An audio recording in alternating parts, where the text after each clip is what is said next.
শরীফের ভিতরে বলেছেন লাশ-শামসু ইয়ামবাগি লাহা আন তুদরিকাল কামারা ওয়ালাল লাইলু সাবিকুন নাহার ওয়া কুল্লুন ফি ফালাকি ইয়াসবাহুন। প্রবল জ্ঞানী হইবে যাহারা, আপন মনেতে বুঝিবে তাহারা, রাত্রি পারে না আগে যাইবার, দিনের স্থান করি অধিকার। চন্দ্র বাদে না সূর্যের গায়েতে, সূর্য পারে না চন্দ্রকে ধরিতে, যার যে স্থান বহাল রাখিয়া ভ্রমণ করিছে খোদাকে ডরিয়া। একটি নির্ধারিত সময় সীমা পর্যন্ত আপন আপন কক্ষপথে সব দৌড়াদৌড়ি করবে, কারো সাথে অ্যাক্সিডেন্ট হবে না কারো। ওয়াকুল্লুন ফি ফালাকি ইয়াসবাহুন, যা আছে মহাশূন্যে সব ঘুরতেছে। কে বলে? বলেন সবাই, কে বলছে? কোন সূরা? সূরা ইয়াসিন। আবার শুনুন, আল্লাহ পাক ফয়সালা দিচ্ছেন ঘোরে কেডা? শুধু সূর্য ঘোরে না, শুধু চন্দ্র ঘোরে না, আল্লাহ মহাশূন্যে যা রেখেছেন সব ঘুরতেছে, সবই সন্তরণশীল, সব গতিশীল। সুতরাং ফয়সালা তো আল্লাহর কাছ থেকেই নিতে হবে। পৃথিবী সৃষ্টি করেছেন, মানব গোষ্ঠী সৃষ্টি করেছেন এবং মানুষের প্রয়োজন মিটিয়েছেন। এই মানুষগুলিকে কে সৃষ্টি করেছেন? মানুষ সৃষ্টির ব্যাপারেও দার্শনিকরা মানুষদেরকে বিভ্রান্ত করে। যা কলেজে বিশ্ববিদ্যালয়ে পড়ানো হয়, এই কোরআন শরীফ বিশ্ববিদ্যালয়ে পড়ানো হয়? হ্যাঁ হয়। কয়েকটা আয়াত, কয়েকটা সূরা পরীক্ষায় পাশ করার জন্য একটু একটু অপশনাল রেখে দেওয়া হয়েছে। বর্তমান যে শিক্ষা কমিশন, শামসুল হক শিক্ষা কমিশন রিপোর্ট মন্ত্রী পরিষদে অনুমোদন করেছে বর্তমান সরকার। এই শিক্ষানীতিতে বলা হয়েছে ক্লাস 1 থেকে নিয়ে ক্লাস 5 পর্যন্ত ধর্মীয় শিক্ষা দিতে দেওয়া হবে না। তাহলে ক্লাস 5 পর্যন্ত যদি ধর্মীয় শিক্ষা না থাকে, তাহলে ক্লাস 6-7-এ ওঠার পর আলিফ জাওরা বাজাবরবা আনাকুম জানাকুম ছেলেরা পড়বে? মেয়েরা পড়বে? আসল উদ্দেশ্য হলো ইসলাম থেকে জাতিকে দূরে সরাবার জন্য ষড়যন্ত্র। এই সরকারের প্রণীত শিক্ষানীতি আমরা মানি না। আপনারা মানেন? যেই মাদ্রাসা মানুষের চরিত্র সৃষ্টি করে, বর্তমান সরকার সেই মাদ্রাসাগুলি একটা একটা করে ধ্বংস করার পরিকল্পনা গ্রহণ করেছে। সুতরাং আসল শিক্ষা হলো কোরআনের কাছে। আসল শিক্ষা কোথায়? কোরআনের কাছে। কোরআন যদি শিখানো হতো, কোরআন যদি শেখানো হতো কলেজে বিশ্ববিদ্যালয়, তাহলে গতকাল চট্টগ্রাম বিশ্ববিদ্যালয় থেকে যেসব ছেলেরা বিশ্ববিদ্যালয় কর্তৃপক্ষ কর্তৃক বরাদ্দকৃত, হাইজ্যাক করা নয়, বরাদ্দকৃত 4খানা বাস দিয়ে কোরআন শুনতে আসতে চেয়েছিল, বর্তমান সরকারের তথাকথিত সোনার ছেলেরা আসতে দিল না। কোরআন যদি তারা পড়তো, তাহলে কোরআন শরীফ শুনতে তারাও আসতো। কপাল পোড়া। জোরে বলেন কি? আরো জোরে বলেন কি? কপাল পোড়া। সব ভালো লাগে, কোরআন ভালো লাগে না। এদেরকে শিখানো হয়েছে, আরে তোমরা তো মানুষ না। বলে আমরা কি? তো তোমাদের ডারউইন বাবাজি বলে নাই, শোনো নাই? কি পড়ো টড়ো তোমরা, বুদ্ধি শুদ্ধি রাখো না। ডারউইন বলেছে, থিওরি অফ ইভলিউশনের মধ্যে বলেছেন মানুষ মানুষ না। বলে কি? মানুষ হলো বান্দর। কপাল পোড়া। কি কপালে লেখা থাকে? কাজে কামে প্রকাশ হয়ে যায়। ডারউইন বলল মানুষ মানুষ না। আলফ্রেড বললেন মানুষ হলো মানুষই ঠিক, তবে মানুষ হলো সেক্স সর্বস্ব জীব। সেক্স সমস্যার সমাধান করলে মানুষের সব সমস্যার সমাধান হয়ে যাবে। কার্ল মার্কস বললেন মানুষ হলো পেট সর্বস্ব জীব, পেট সমস্যার সমাধান করে দিলে সব সমস্যা শেষ। আর ডারউইন বললেন মানুষ মানুষই না, মানুষ কি? বলে বান্দর। ওরাং ওটাং শিম্পাজি আর ব্যাং থেকে মানুষের উৎপত্তি হয়েছে। আমি যখন জীবনের প্রথম শিম্পাজি দেখলাম, ওরাং ওটাং দেখলাম, তখন আমি মনে করেছি যে ডারউইন খামোখা ভুল করে নাই। এইটা দেখেই ও মনে করেছে যে এই হচ্ছে আমার মাতামহের গোষ্ঠী, এ হলো পিতামহের গোষ্ঠী। আপনারা একটু মাথা কাটায় চিন্তা করেন, মানুষ যদি বান্দর থেকে হবে, আজও বানর ফরেস্ট এরিয়া আছে কিনা বাংলাদেশে? চিল্লায় বলেন আছে কিনা? তো মানুষ যদি বান্দর থেকেই হবে, আপনারা কি কোনোদিন দেখেছেন যে একটা বান্দরের কোমর পর্যন্ত মানুষের মতো হয়ে সারছে? আর কিছুদিন গেলেই পুরা মানুষ হয়ে যাবে, গলা পর্যন্ত মানুষের মতো হয়ে গেছে, আর কদিন গেলেই মানুষ হয়ে যাবে। দেখছেন কখনো? আচ্ছা আপনারা বলেন, পাবদা মাছ আপনারা চট্টগ্রামে কি বলেন? পাবদাই বলেন। পাবদা মাছ দেখতে কি মাছের মতো লাগে? বোয়াল মাছের মতো। কোন পাগলে কি বলছে কথা যে বোয়ালের পূর্বপুরুষ পাবদা? পাবদাগুলি পুটি টুটি খাইয়া খাইয়া আস্তে আস্তে বোয়াল হয়ে গেছে, এ কথা কেউ বলে? আচ্ছা, শোলের যে ছোট সাইজ, শোল মাছ, গজাল মাছ, এর যে ছোট্ট সাইজ ভর্তা করে খায়, শুটকি বানায় খায়, ওগুলোর কি বলে? টাকি মাছ। এই টাকি মাছ দেখতে শোল মাছের মতো। কেউ পাগলকে আজ পর্যন্ত বলেছে যে শোল মাছের পূর্বপুরুষ টাকি, টাকিগুলা সার মার খাইয়া আস্তে আস্তে শৌলে পরিণত হয়ে গেছে? কেউ বলেছে কখনো? ডারউইন কয় বোতল খাইয়া যে এই মতবাদ লিখছে আল্লাহই ভালো জানে, যে বান্দরের থেকে মানুষ আবিষ্কার হয়েছে। নাউজুবিল্লাহ। এগুলি পড়ানো হয় কলেজে, বিশ্ববিদ্যালয়, তাই আমাদের সোনার ছেলেরা বান্দরামি করে। ওদের যদি পড়ানো হইতো তোমরা বান্দরের গোষ্ঠী নও, তোমরা মানুষ, মর্যাদা কার বেশি, বান্দরের না মানুষের? এ পৃথিবীর প্রথম মানুষকে আদম আলাইহিস সালাম। আদম হইছেন কি দিয়ে? মাটি দিয়ে। আল্লাহ রাব্বুল আলামিন যিনি মানুষ সৃষ্টি করেছেন, তিনি কোরআন শরীফের ভিতরে বলে দিয়েছেন, আমি প্রথমেই বলেছি, আপনারা লক্ষ্য করুন, এই কোরআন তাবিজের কিতাব নয়, এই কোরআন তদবিরের কিতাব নয়, ঝাড়ফুঁকের কিতাব নয়। কোরআন হলো পৃথিবীর মানুষের জন্য কোড অফ লাইফ, পূর্ণাঙ্গ জীবন বিধান। সব কিছু আল্লাহ পাক কোরআনের ভিতরে বলে দিয়েছেন, কোনো জিনিস বাদ দেন নাই। আপনি আমি কেমনে সৃষ্টি হয়েছি আল্লাহ পাক কোরআনের ভিতরে বলেছেন, ইন্না খালাকনাকুম মিন তুরাবিন সুম্মা মিন নুতফাতিন সুম্মা মিন আলাকাতিন সুম্মা মিন মুদগা। নিষ্প্রাণ মাটি দিয়ে তোমাকে উৎপন্ন করা হয়েছে, নিষ্প্রাণ মাটি উপাদান দিয়ে তোমাকে তৈরি করা হলো। মায়ের পেটের ভিতরে এক ফোঁটা নাপাক পানি জমাট রক্তে পরিণত হয়ে গেল, জমাট রক্ত আস্তে করে গোস্ত পিণ্ড হলো, গোস্ত পিণ্ডকে সুন্দর করে সাজায়া হাড্ডি গুড্ডি বানায়া স্ট্রাকচার তৈরি করে তার উপরে ফাকাসাউনাল ইযামা লাহমা, চামড়া দিয়ে গোস্ত দিয়া সাজায়া সুন্দর করে বানালাম। আল্লাহর পরিচয় শুনুন, আল্লাহ আমার কেমন আল্লাহ। মায়ের পেটের ভিতরে সন্তান বানায়া এরপরে যখন রূহ দেওয়া হয়েছে, ক্ষুধা লেগেছে, খাবারের প্রয়োজন হয়েছে, আল্লাহ রাব্বুল আলামিন ওই কচি বান্দা মায়ের পেটে বসে কি খাবে, সেজন্য তার মা চিন্তা করে নাই, বাবা চিন্তা করে নাই, সরকার চিন্তা করে নাই।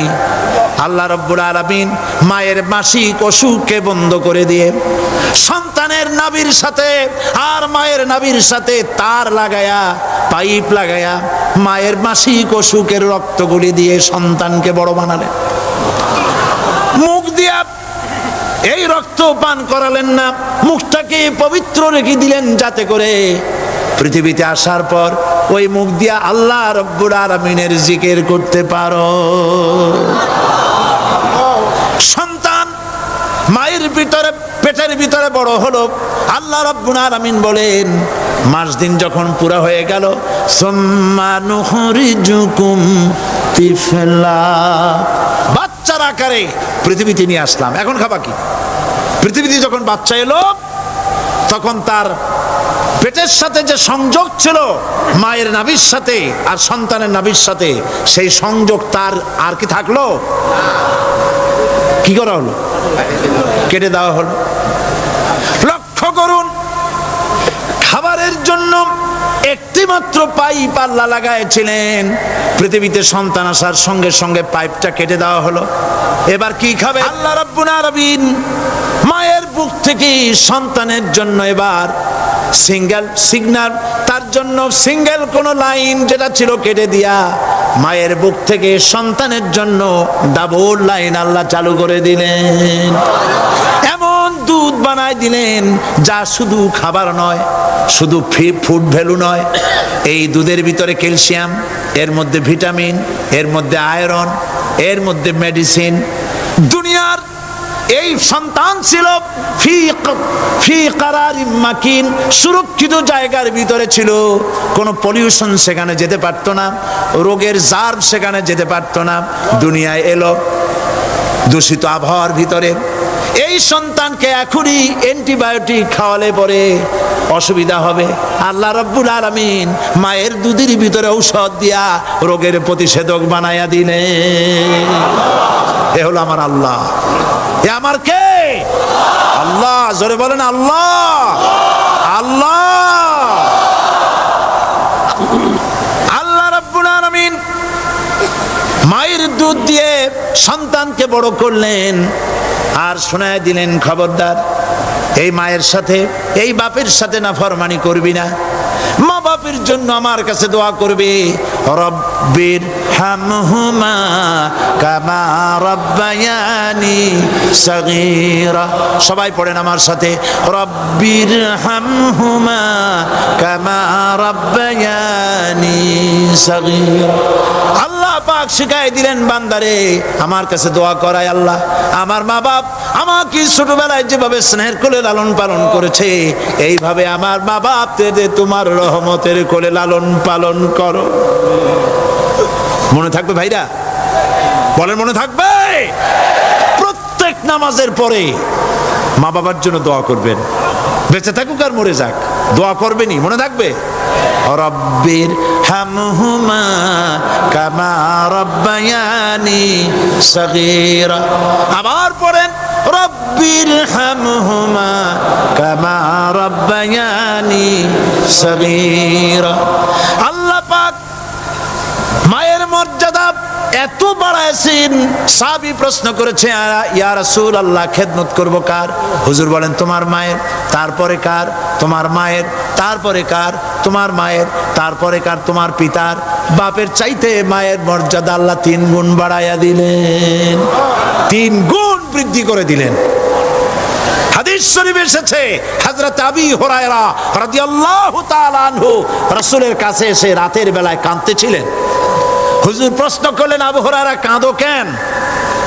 হযরত আবু হুরায়রা বলছেন, হুজুর মা আমাকে মেরেছে। তিনি প্রশ্ন করলেন, আচ্ছা মা তোমার মারলো কেন? তুমি কি কোনো বেয়াদবি করছো? তিনি বললেন না, তবে মারলো কেন?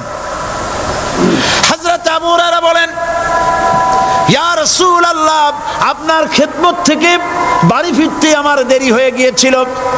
গভীর রাত্রে যখন বাড়ি গেছি, মা আমাকে প্রশ্ন করলেন, বাবা দেরি হলো কেন, কোথায় ছিলি? তাম পৃথিবীর মানুষ যেই কদম মোবারক চুমু দিতে পারলে ধন্য হয়ে যায়, সেই আখিরি জামানার পয়গম্বর নবী মুহাম্মদ রাসূলুল্লাহ সাল্লাল্লাহু আলাইহি সাল্লামের দরবার থেকে আসতে আমার দেরি হয়ে গেছে। ইয়া রাসূলুল্লাহ আমার মা আপনার নাম শুনে তার গা জ্বলে উঠল, তিনি কাফের মুশরিকা। আপনার নাম শুনে অগ্নি শর্মা হয়ে আমাকে ধরে পিটানো আরম্ভ করলেন, আর বললেন, আবু হুরায়রা হয় মুহাম্মদ সাল্লাল্লাহু আলাইহি সাল্লামের বাড়ি ছাড়বি, নইলে আমার বাড়ি ছাড়বি, কি করবি বল? মার খেতে খেতে আমি বললাম, মা তোমার গায়ে যত শক্তি আছে আমারে মারো, তোমার বাড়ি শুদ্ধ, তাম দুনিয়াটা ছেড়ে দিতে পারি, মুহাম্মদ রাসূলুল্লাহর কদম মোবারক ছেড়ে দিতে পারি না। হুজুর আমার মা গলা ধাক্কা মেরে আমাকে বের করে দিয়েছেন। হুজুর বলছেন, আবু হুরায়রা মা তোমাকে মেরেছে আর আমার কাছে নালিশ করছো, আমি তোমার মায়ের কোনো বিচার করতে পারবো না। সুবহানাল্লাহ, এত বড় পাওয়ারফুল নবী, শানওয়ালা, ইজ্জতওয়ালি, বরকতওয়ালি, এত বড় নবী বলছেন মা মেরেছে, আমার করার কিচ্ছু নাই। সুবহানাল্লাহ। তোমার মা মুশরিকা হোক আর যাই হোক, তোমার মা। সুবহানাল্লাহ বলেন। আমার বন্ধুগণ, হযরত আবু হুরায়রা বলেন, ইয়া রাসূলুল্লাহ, মায়ের বিরুদ্ধে কোনো অভিযোগ নিয়ে আমি আপনার কাছে আসি নাই। হুজুর বললেন, কেন আসছো বলো খুলে। আবু হুরায়রা বলেন, হুজুর আমি জানি আপনি আল্লাহর দরবারে যদি কোনো ব্যাপারে হাত তোলেন আল্লাহ মঞ্জুর করে ফেলেন। আপনি দয়া করে আমার মার জন্য দোয়া করেন, আল্লাহ যেন হেদায়েত দিয়ে দেন। আমার নবীজি দুখানে হাত উত্তোলন করলেন, বললেন, আল্লাহুম্মা ইহদি উম্মা আবি হুরায়রা, আয় আল্লাহ আমি দোয়া করতেছি আবু হুরায়রার মাকে হেদায়েত নসিব করো। হুজুর হাত তুলে মোনাজাত করছেন, আবু হুরায়রা দৌড় দিলেন বাড়ির দিকে। কয়েকজন সাহাবী হযরত আবু হুরায়রার জামা টেনে ধরেছে, এই ভদ্রলোক দৌড়ায় কেন? এত শান্ত মানুষ, কখনো গরম হয়ে কারো সঙ্গে কথা বলে না। এই মানুষটা দৌড়ায় কেন? কোনো বিপদ হইল নাকি? জামা টেনে ধরে বলে, আবু হুরায়রা দৌড়াও কেন? হযরত আবু হুরায়রা বলেন, জামা ছেড়ে দাও, কোনো বিপদ আমার হয় নাই, আমি দৌড়াইয়া বাড়ি যাই দেখতে চাই। আমি দৌড়াইয়া আগে বাড়ি যেতে পারলাম না, আমার নবীর দোয়া আগে আমার বাড়ি চলে গেছে, আমি এটা দেখতে চাই। হযরত আবু হুরায়রা দৌড়াতে দৌড়াতে বাড়ি চলে গেছেন। দরজায় নক করলেন, ভেতর থেকে আওয়াজ এলো, কে? তিনি বললেন, আমি আবু হুরায়রা। মা দরজা খুলে দাও, আমি তোমার সন্তান। মা বললেন, বাবা অপেক্ষা করো, দরজা খুলতেছে। হযরত আবু হুরায়রা বলেন, মায়ের গলার আওয়াজের ভেতরে কুফরিত কর্কশতা পেলাম না, মায়ের গলার আওয়াজের ভেতরে তাওহীদের নরমিয়াত পেলাম। আমার কাছে মনে হলো আমি আবু হুরায়রা বাড়ি আসার আগে নবীজির দোয়া আল্লাহর আরশে পৌঁছে গেছে। আবু হুরায়রা বলছেন, মা আমার কিছুক্ষণ পরে ঘরের থেকে বেরিয়ে এসেছেন, আমি দেখলাম মায়ের শরীর ভিজা, মাথার চুল দিয়া পানি টপকাচ্ছে। মা আমার বললেন, বাবারে তোমাকে মারার পর আমি নিদারুণ অনুশোচনায় পড়েছিলাম, মনে মনে ভাবলাম, আহারে আমার সন্তানরা আমি কেন মারলাম? সে তো কোনো খারাপ কাজ করে নাই, কোনো খারাপ জায়গায় যায় নাই, এত ভালো মানুষ যার সম্পর্কে লোকেরা খামোখাই মিথ্যা কথা বলে, এই ভালো মানুষটার কাছে গেছে, সেজন্য আমি মারলাম কেন? বাবা গো, আমি আমার ভুল বুঝতে পেরেছি, জীবনের ভুলও ধরা পড়েছে, আমাকে জলদি করে নিয়ে চলো বিশ্ব নবীর দরবারে। হযরত আবু হুরায়রার মা রাসূলুল্লাহর খেদমতে এসে ঘোষণা করলেন, আশহাদু আল্লা ইলাহা ইল্লাল্লাহু ওয়াহদাহু লা শারীকা লাহু ওয়া আশহাদু আন্না মুহাম্মাদান আবদুহু ওয়া রাসূলুহু। আমার ভাইয়েরা, আল্লাহ রাব্বুল আলামিন মানুষ সৃষ্টি করে পৃথিবীতে পাঠায় দিলেন, খাবারের ইন্তজাম করলেন, এগুলি সব আল্লাহর পরিচয়। আল্লাহরে চেনার জন্য বড় বড় কিতাব ঘাটা লাগে না, কিসমতে যদি থাকে দুই একটা দৃষ্টান্ত যথেষ্ট হয়ে যায়। সুবহানাল্লাহ, সুবহানাল্লাহ, দুই একটা দৃষ্টান্ত যথেষ্ট। আল্লাহ পাক সমস্ত সৃষ্টি জগৎকে তৈরি করলেন, সৃষ্টি করলেন, আর তাদের খাদ্যের ব্যবস্থা করলেন। কে করেছেন খাদ্যের ব্যবস্থা? খাদ্য দেন আল্লাহ। কিন্তু অহংকারী যারা, তারা বলে দেশের বাম্পার ফলনের জন্য সমস্ত কৃতিত্ব সরকারের। বলেন আস্তাগফিরুল্লাহ, বলেন নাউজুবিল্লাহ। এদের একজন বলছিল, 3 বছর কিছু দিবার পারুম না,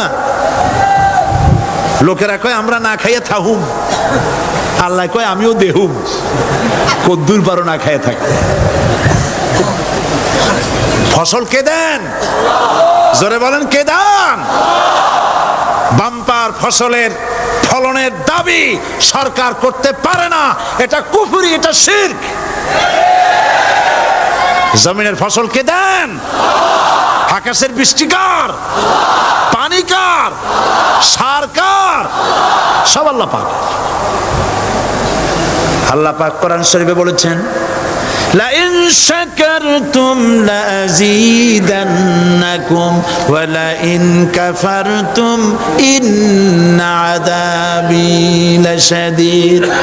আমার নিয়ামতের শুকর যদি আদায় করো বাড়ায় দেব, আর যদি কৃতজ্ঞ হও শুকরিয়া আদায় না করো মস্ত বড় শাস্তি দেব।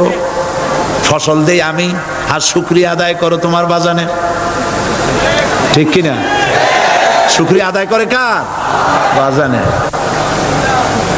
একটা লোকের, একটি মানুষের যেই প্রশংসা এই সরকার করলো বিগত 4.5 বছর ধরে, একটা মানুষের যত জিকির করলো প্রশংসা করলো ছবি টানাইলো, যদি এতটা জিকির এতটা স্মরণ আল্লাহ রাব্বুল আলামিনের করত, ওদের জন্য আল্লাহর জান্নাতের দরজা খোলা হয়ে যেত।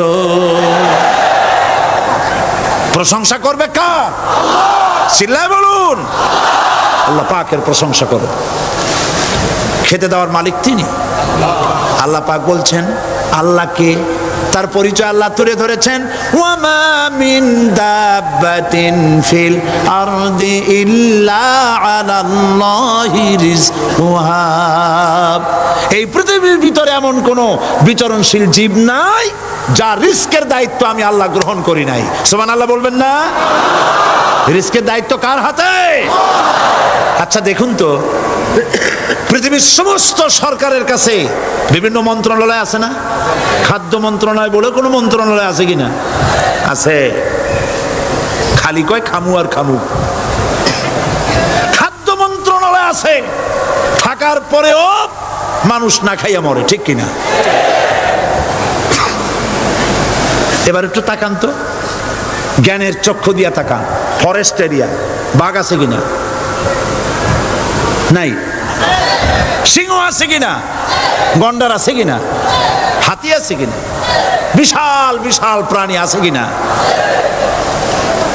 জঙ্গলে ছোট্ট প্রাণী থেকে পোকা থেকে শুরু করে গন্ডার পর্যন্ত, টুনটুনি পাখি দিয়ে শুরু করে ঈগল পাখি পর্যন্ত, নদীর ভিতরে ছোট্ট চুনু পুঁটি থেকে শুরু করে তিমি মাছ পর্যন্ত।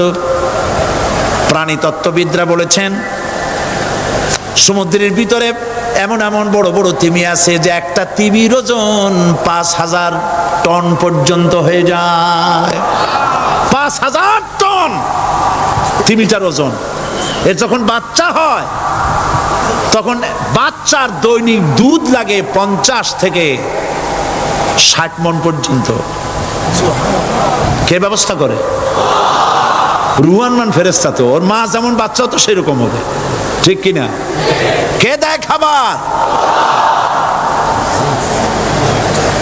এবার দেখেন তো আপনার দেশের এই জঙ্গলে কত হাতি আছে। হাতিরা মিছিল করে আসছে যে আল্লাহ আমাদের এখন আর খাইতে যেতে দিতে পারে না, বাংলাদেশের গভর্নমেন্ট কিছু দাও। আসছে না, খাইয়া ক্ষুধার জ্বালায় হাতি মরেছে, বাঘ মরেছে, সিংহ মরেছে। এর কোনো দৃষ্টান্ত আছে? ক্ষুধার জ্বালায় আকাশের উড়ন্ত পাখিরা ছটফট করে মারা গেছে, দৃষ্টান্ত আছে?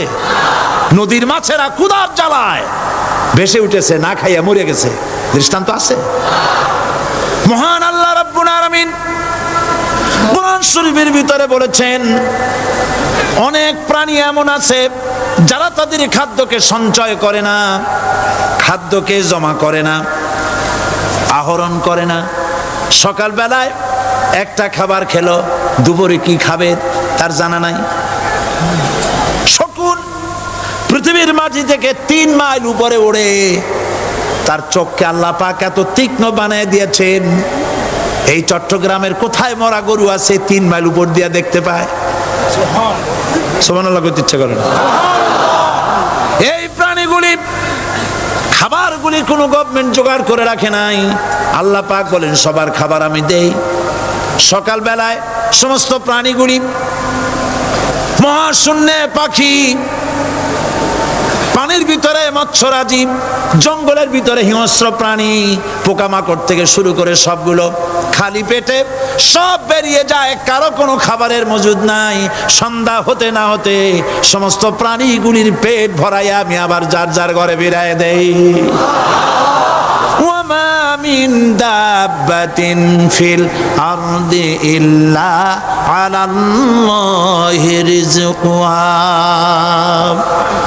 সমস্ত প্রাণীর রিজকের দায়িত্ব আমি আল্লাহর হাতে। কে দেয় রিজেক? জোরে বলুন, কে দেন? আল্লাহ পাক।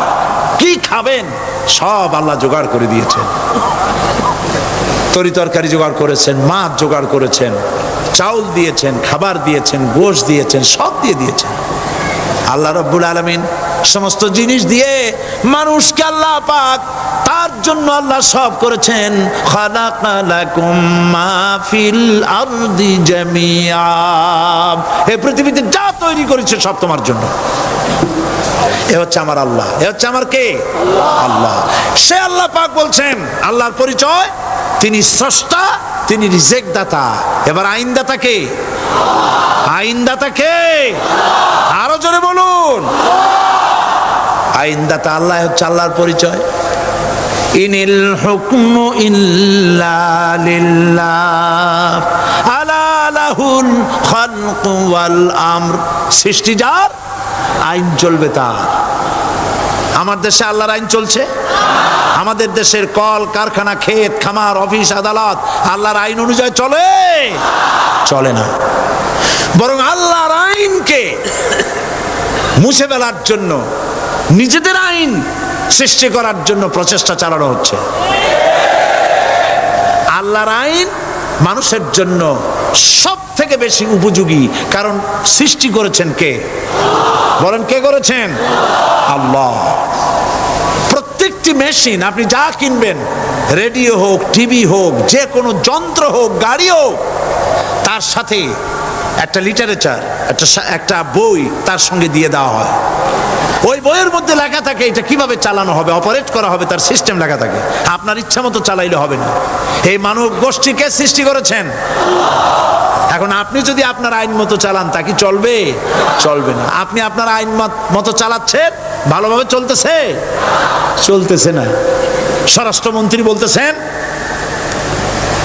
সন্ত্রাসীদেরকে মাটির তলা থেকে খুঁজে বের করা হবে, কিন্তু নাকের উপর দিয়া ব্রিফকেস চুরি হয়ে যায়, উনি তা ধরতে পারেন না। এই হলো আইন। অনাবরত খুন হচ্ছে, অনাবরত সন্ত্রাসী তৎপরতা চলছে। আর ওনারা বলছেন আগের থেকে এগুলি চলে আসছে, একজনের খুনের বিচার না হইলে এরকম খুন তো হইতেই থাকবে। তাহলে খুনকে, হত্যাকে, সন্ত্রাসকে সরকার জাস্টিফাইড করছেন। নাউযুবিল্লাহি মিন যালিক। এই জন্য আইন হতে হবে আল্লাহর। আইন হতে হবে কার? চিল্লায় বলেন, আল্লাহ পাকের আইন হতে হবে। আমি একদিন পার্লামেন্টে বলেছিলাম, আমার দেশের নেতা নেত্রীরা বারবার হজ করতে যান, উমরা করতে যান, সেখান থেকে আসার সময় কি আনেন? আতর, পাথর, সুরমা আর খুরমা, এই কিছু নিয়ে আসলেন। কিন্তু আমি বলেছি, আপনারা কি কিছু চোখে দেখেন না? পার্লামেন্টে এইভাবে বক্তৃতা করেছে, কিছু চোখে দেখেন না? আমি প্রশ্ন করে আমি এবার জবাব দিচ্ছি,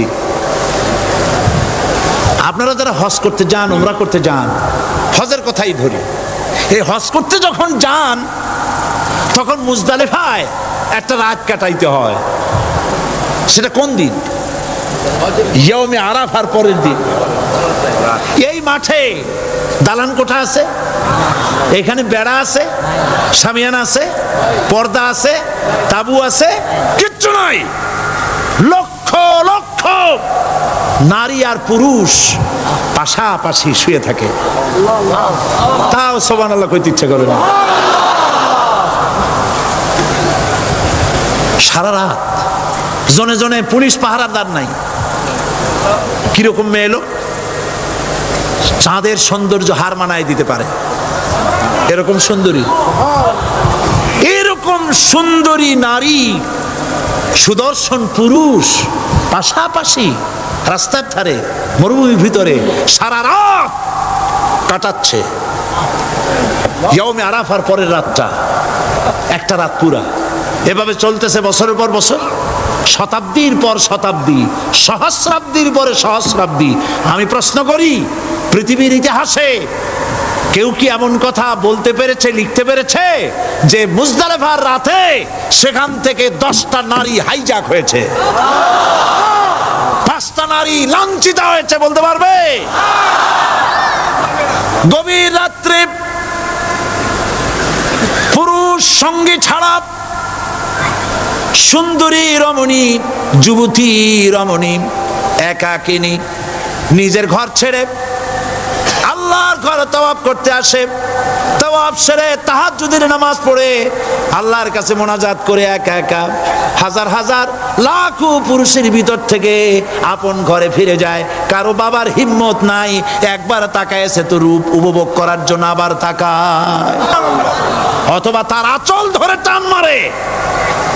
আছে ইতিহাস? কথা কন না কেন? সুন্দরী একটা মাইয়া মক্কা থেকে মদিনা থেকে পাওয়া যায় না, 15 দিন হয়ে গেছে। হয়েছে কখনো? এবার জবাব দেন, কেন হয় না? কেন হয় না? আমার দেশের মেয়েরা রাস্তা দিয়ে হাঁটতে পারে না। হাই স্কুল মেয়েদের, হাই স্কুল মেয়েদের কলেজ যখন ছুটি হয়, তথাকথিত সোনার ছেলেরা গেটের সামনে এতিমের মতো কাড়ায় থাকে। অনবরত হাইজ্যাক হচ্ছে, ধর্ষণের সেঞ্চুরি হচ্ছে। আর ওখানে হয় না কেন? ওখানে হয় না এই কারণে, এই কোরআনের আইন আল্লাহ রাব্বুল আলামিন যে আইন দিয়েছেন, ওখানে আইন বলবৎ আছে। আছে নাকি? আছে কিনা? কোন পুরুষ কোন নারীকে ধর্ষণ করেছে যদি প্রমাণিত হয়, সে যদি ফাহাদের ছেলে হয় আর ফাহাদের মেয়েও হয়, কোরআনের শাস্তি হলো পাথর মেরে উড়াইয়া দাও। তাকে জানিয়ে দেওয়া হবে রেডিও টিভির মাধ্যমে, জেনাকারের ব্যভিচারীর শাস্তি হবে। চতুর্দিকে হাজারো লোকেরা দাঁড়াবে, হাতে পাথর নিয়ে পাথর মেরে তাকে তার গোশত হাড্ডি বাতাসের সাথে উড়ায় দেবে। একজন মানুষ আর একজন মানুষকে খুন করলো, এই আসামি ধরা পড়ে গেল, কোরআনের শাস্তি হলো যখন ধরা পড়বে প্রমাণিত হবে, যেমন ভাবে হত্যা করেছে পরেও হত্যা করো। এই দৃশ্য, এই আইন যদি বাংলাদেশে যদি এই আইন চালু হয়ে যেত, খুনের আসামি ধরা পড়েছে জেনার আসামি, প্রকাশ্য ময়দানে এলো, সাক্ষী প্রমাণে কোর্টে প্রমাণিত হলো সত্যি সে খুনি। এই বিশাল আউটার স্টেডিয়ামের মাঝখানে খুনি কি দাঁড় করাও, চতুর্দিকে হাজারো লাখো মানুষ থাকুক, রেডিও টিভির ক্যামেরা কার্যকর হবে, পত্র পত্রিকার সাংবাদিকরা আসবে, তরবারির এক আঘাতে খুনির কল্লাটা উড়ায় দাও, দেহটা নিঃসার হয়ে জমিনে পড়ে যাবে। এই দৃশ্য যারা দেখবে স্বচক্ষে, রেডিওতে, পত্র পত্রিকায়, আর 1 বছরের ভেতরে খুন করার হিম্মত কারো কলিজায় উঠবে? জেনাকারের পাথর মেরে উড়িয়ে দেওয়ার শাস্তি যদি চোখে কেউ দেখে, জেনা করার পুলক আর জাগবে? এটা নাম আল্লাহর আইন। এই আইন কার? এই আইন কার? এই আইন যতদিন পর্যন্ত বাংলার মানুষের, মুসলমানদের উপরে কার্যকরী না হচ্ছে, এই দেশে কার্যকরী না হবে, ততদিন পর্যন্ত হত্যা, ধর্ষণ, খুন বন্ধ হবে না। বন্ধ হবে? সুতরাং এই আইন হচ্ছে কার? আরো জোরে বলেন, আল্লাহ রাব্বুল আলামিন। মহান আল্লাহ রাব্বুল আলামিনের এই আইন অনুযায়ী যদি দেশ চলে, মানুষ শান্তি পাবে, চুরি বন্ধ হবে, ডাকাতি বন্ধ হবে, জেনা বন্ধ হবে, হত্যা ধর্ষণ বন্ধ হয়ে যাবে। নবীজি এমন একটি আইন চালু করে দিয়ে, কোরআনের বিধান চালু করে দিয়ে এমন একটা সমাজ চালু করেছিলেন, যেই সমাজ সম্পর্কে হুজুর নিজে বলেছেন, খায়রুল কুরুনে কারনি, সর্বশ্রেষ্ঠ যুগ হলো কার যুগ? আমার যুগ। সুবহানাল্লাহ বলেন। রাসূলের যুগ হলো সর্বশ্রেষ্ঠ যুগ। সেই কোরআন, সেই হাদিস আজও আছে না নাই? বলেন জোরে, আজও আছে না নাই? সেই কোরআন এবং সুন্নাহ দিয়ে দেশ শাসন হোক, এটা কি আমরা চাই? কারা কারা চাই দু হাত উঁচু করে দেখা।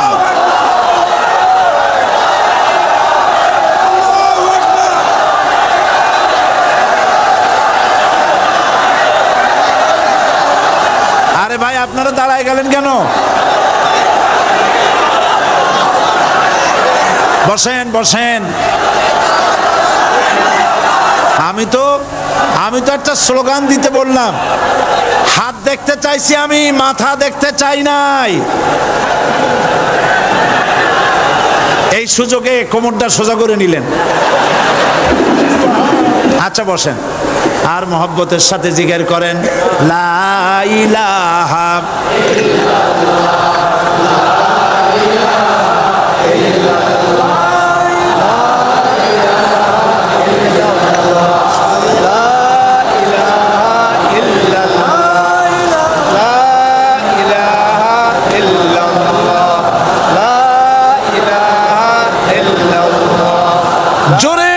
সবাই জিকির করেন লা ইলাহা ইল্লাল্লাহ, লা ইলাহা ইল্লাল্লাহ, লা ইলাহা ইল্লাল্লাহ, লা ইলাহা ইল্লাল্লাহ মুহাম্মাদুর রাসূলুল্লাহ। বসুন, আমরা মুনাজাত করব। আল্লাহ রাব্বুল আলামিন আয়াতুল কুরসির ভিতরে আল্লাহর সার্বভৌমত্বের কথা বলেছেন। আল্লাহু লা ইলাহা ইল্লা হুয়াল হাইয়ুল কাইয়্যুম। পড়েন আমার সাথে সবাই, আল্লাহু লা ইলাহা ইল্লা হুয়াল হাইয়ুল কাইয়্যুম। আল্লাহ হচ্ছেন যিনি ছাড়া কোনো ইলাহ নাই, তিনি শাশ্বত চিরঞ্জীব। সুবহানাল্লাহি বিহামদিহি। আগামীকাল এর বাকি অংশ আমি আপনাদের সামনে আলোচনা করব ইনশাআল্লাহ। জোরে বলেন ইনশাআল্লাহ। দাঁড়ানো ভাইরা বসেন। আপনাদের পাশে যারা দাঁড়িয়েছেন অনুরোধ করে বসায় দেন। বলেন যে আর 5টা মিনিট বসেন, আল্লাহর রাস্তায় হাঁটেন না। হ্যাঁ বলেন, বলেন আপনারা যে আল্লাহর রাস্তায় হাঁটেন না, বসেন, সবাই বসেন। এত বড় মাহফিলের মুনাজাত, সুবহানাল্লাহ বলেন। চট্টগ্রামের ইতিহাসের শ্রেষ্ঠ মাহফিল, চিল্লায় বলেন সুবহানাল্লাহ। গোটা বিশ্বের কোরআনের শ্রেষ্ঠ মাহফিল, বলেন সুবহানাল্লাহ। যারা বলেন আলহামদুলিল্লাহ। আগামীকাল এ মাহফিলের আখেরি মুনাজাত হবে ইনশাআল্লাহ। বলেন ইনশাআল্লাহ। আমি আন্তরিকভাবে দুঃখিত, প্রতি বছর আমার মা বোনদের জন্য, চট্টগ্রামবাসী আমার মা বোনদের জন্য আলাদাভাবে তাদের প্রশ্নের উত্তর দেই এবং তাদের সামনে কোরআন হাদিসের কথা আলাদাভাবে বলি। এবছর দিন কম হয়ে গেল বলে মহিলারা, মা বোনেরা বঞ্চিতা হয়ে গেলেন। শিশু কিশোরদের জন্য আলাদাভাবে সমাবেশ করা হয়, তাও বঞ্চিত হয়ে গেল। এই বিশাল তাফসীরুল কোরআন মাহফিলের বরকত থেকে চিটাগংবাসীকে যারা বঞ্চিত করলো, আল্লাহ তাদের হেদায়েত নসিব করে দিন। যদি হৃদয় থাকে, যদি হৃদয় বলে কিছু থাকে, বিবেক বলে যদি কিছু থাকে, আর শরীর যদি মুসলমানের পিওর রক্ত থাকে, তাহলে বাড়ি বসে অনুশোচনা করা উচিত, চোখের পানি ফেলানো উচিত ওই সব লোকের যারা এই বরকতপূর্ণ মাহফিলকে বাধা দিয়েছে। আর যাদের কলজার মধ্যে আল্লাহ মোহর মেরে দিয়েছে, এগুলোর তো হেদায়েত হবে না। যাদেরকে আল্লাহ পাক তৈরি করেছেন জাহান্নামের জন্য, ওদের কাছে মাহফিল অসহ্য, সহ্যই হবে না। নাউজুবিল্লাহ বলেন। চট্টগ্রামবাসীর জন্য তাফসীরুল কোরআন মাহফিল নিয়ামত। এই নিয়ামত কিয়ামত পর্যন্ত আল্লাহ টিকায় রাখুন, বলি আমিন। আগামীকালের আখেরি মোনাজাতে সমস্ত মুসলমান চতুর্দিক থেকে আল্লাহ পাকের নারা লাগাতে লাগাতে আসবেন। আল্লাহু আকবার, নারায়ে তাকবীর। গোটা চট্টগ্রাম, গোটা চিটাগাং শহর আগামীকাল কোরআনের মিছিলের শহর হবে ইনশাআল্লাহ।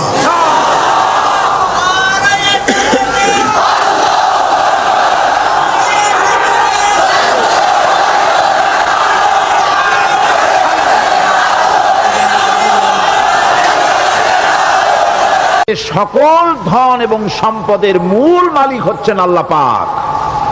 সমস্ত ধন সম্পদের মালিক কে? আল্লাহ সুবহানাহু ওয়া তাআলা।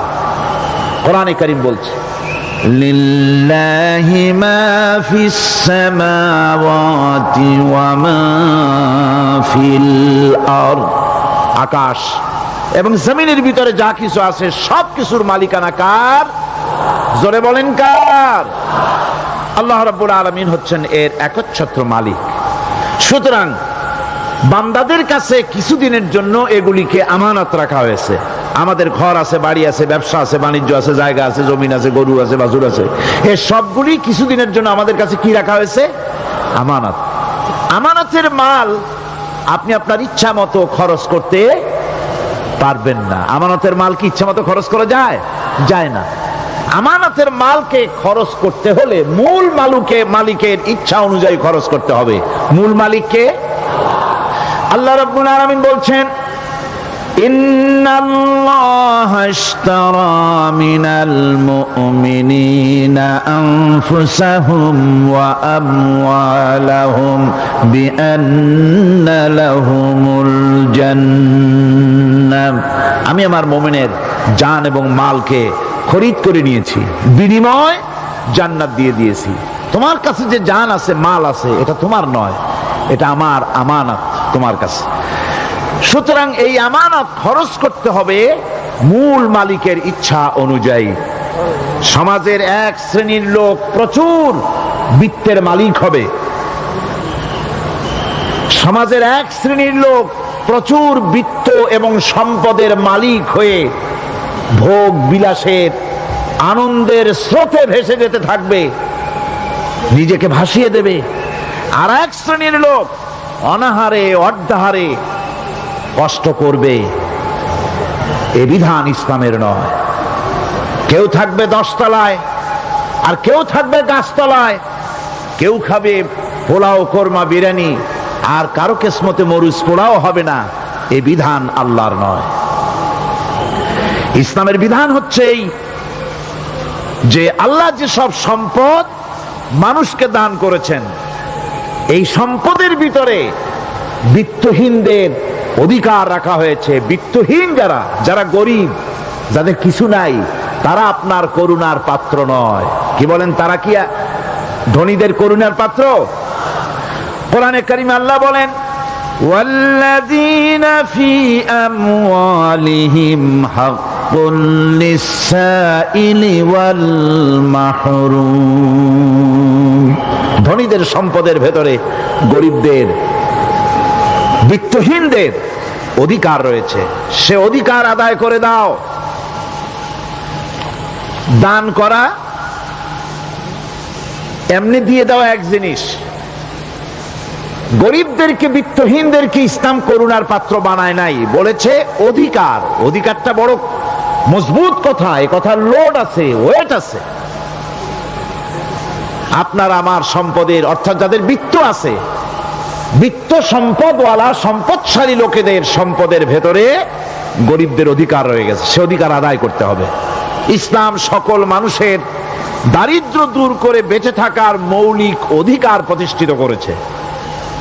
রাসূল করিম সাল্লাল্লাহু আলাইহি ওয়াসাল্লাম বলেছেন, লাইসা লি ইবনি আদম হাক্কুন সিওয়া হাযিহিল খিসাল, বাইতুন ইয়াসকুনুহু ওয়া সাওবুন ইউয়ারি আওরাতাহু ওয়া জালফাল খুবজি ওয়াল মা। আখরাজাহু তিরমিজি। তিরমিজি শরীফের হাদিসের ভেতরে এসেছে, রাসূল করিম সাল্লাল্লাহু আলাইহি ওয়াসাল্লাম বলেছেন, প্রত্যেকটি বনি আদমের তার বাস করার জন্য একটা গৃহ, এবং লজ্জা ঢাকার জন্য, শীত নিবারণের জন্য তার বস্ত্র, আর ক্ষুধা মিটাবার জন্য তার পানি আর রুটি ইত্যাদির ব্যবস্থা করতে হবে, চাই সে মুসলমান হোক আর হিন্দু হোক আর খ্রিস্টান হোক। বনি আদম, আদমের সন্তান যে মানুষ, যে তার এই অধিকার ইসলাম প্রতিষ্ঠিত করেছে। আজ বলা হচ্ছে খাদ্য বস্ত্র বাসস্থান সমাধান দেবে অমুকরা তমুকরা, এরকমের স্লোগান হয় না? ওরা দিতে পারবে না, ওরা দিতে পারে নাই। খাদ্য বস্ত্র শিক্ষা চিকিৎসা বাসস্থানের গ্যারান্টি দিয়েছে কোরআন, দিয়েছে আল্লাহ রসুল জনাবে মুহাম্মদ রাসূলুল্লাহ সাল্লাল্লাহু আলাইহি ওয়াসাল্লাম। ইসলাম অর্থনৈতিক নিরাপত্তার জন্য যে সব পন্থা অবলম্বন করেছে সেটা হচ্ছে যে সমাজের কর্মক্ষম সকল ব্যক্তি রুজির জন্য পরিশ্রম করবে, কেউ বসে থাকতে পারবে না। এটা হচ্ছে ইসলামের নিয়ম, কেউ বসে থাকতে পারবে না। কোরআনে কারীম বলছে ফাইদা কুদিয়াতিস সালাতু ফান্তাশিরু ফিল আরদ ওয়াবতাগু মিন ফাদলিল্লাহ। ফাইদা কুদিয়াতিস সালাত, যখন তোমার নামাজ সম্পূর্ণ হয়ে গেল, ফান্তাশিরু ফিল আরদ, ছড়িয়ে পড়ো আমার জমিনের উপরে, ওয়াবতাগু মিন ফাদলিল্লাহ, আর আমার অনুগ্রহ অনুসন্ধান করো। রুজি কামানো কোনো খারাপ জিনিস না। কেউ মনে করে সারাদিন বসে বসে আল্লাহর জিকির করব, কেউ দুনিয়াটারে ঝামেলা মনে করে জঙ্গলে চলে যেতে চায়, এটা নিয়ম না। আপনি বসে থাকতে পারবেন না, আপনাকে কাজ করতে হবে। রুজি কামাই করাটাকে কোরআনে কারিমে এতটা সম্মান দিয়েছে যেটাকে ফদলুল্লাহ বলা হয়েছে। ফদলুল্লাহ এটা আল্লাহর অনুগ্রহ, সুবহানাল্লাহ বলেন। এটাকে ফদলুল্লাহ বলা হয়েছে, এটা জিনাতুল্লাহ বলা হয়েছে। আপনি যে কাপড় চোপড় ব্যবহার করেন, এই কাপড় চোপড়ের ব্যাপারে আল্লাহ পাক প্রশংসা করেছেন, কাপড় চোপড় সুন্দর পরতে বলেছেন। তারপরে রুজি রোজগার হালাল করতে বলা হয়েছে, এবং রুজি কামাবার ব্যাপারে হালাল ভাবে রুজি কামাবার জন্য ইন্সপিরেশন দেওয়া হয়েছে কোরআন এবং হাদিসে।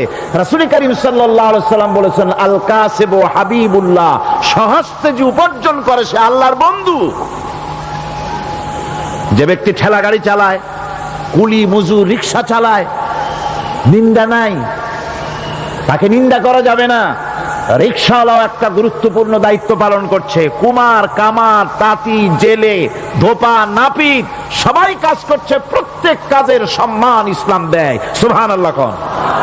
সমস্ত কাজের সম্মান আছে, শুধুমাত্র সম্মান নাই চুরির কাজের, ডাকাতির কাজের, সন্ত্রাসের কাজের, চাঁদাবাজির কাজের, মাস্তানির কাজের। এই সব কাজ নিন্দনীয় এবং এই সব কাজ নিতান্ত বাজে কাজ। এ কাজের কোনো সম্মান নাই।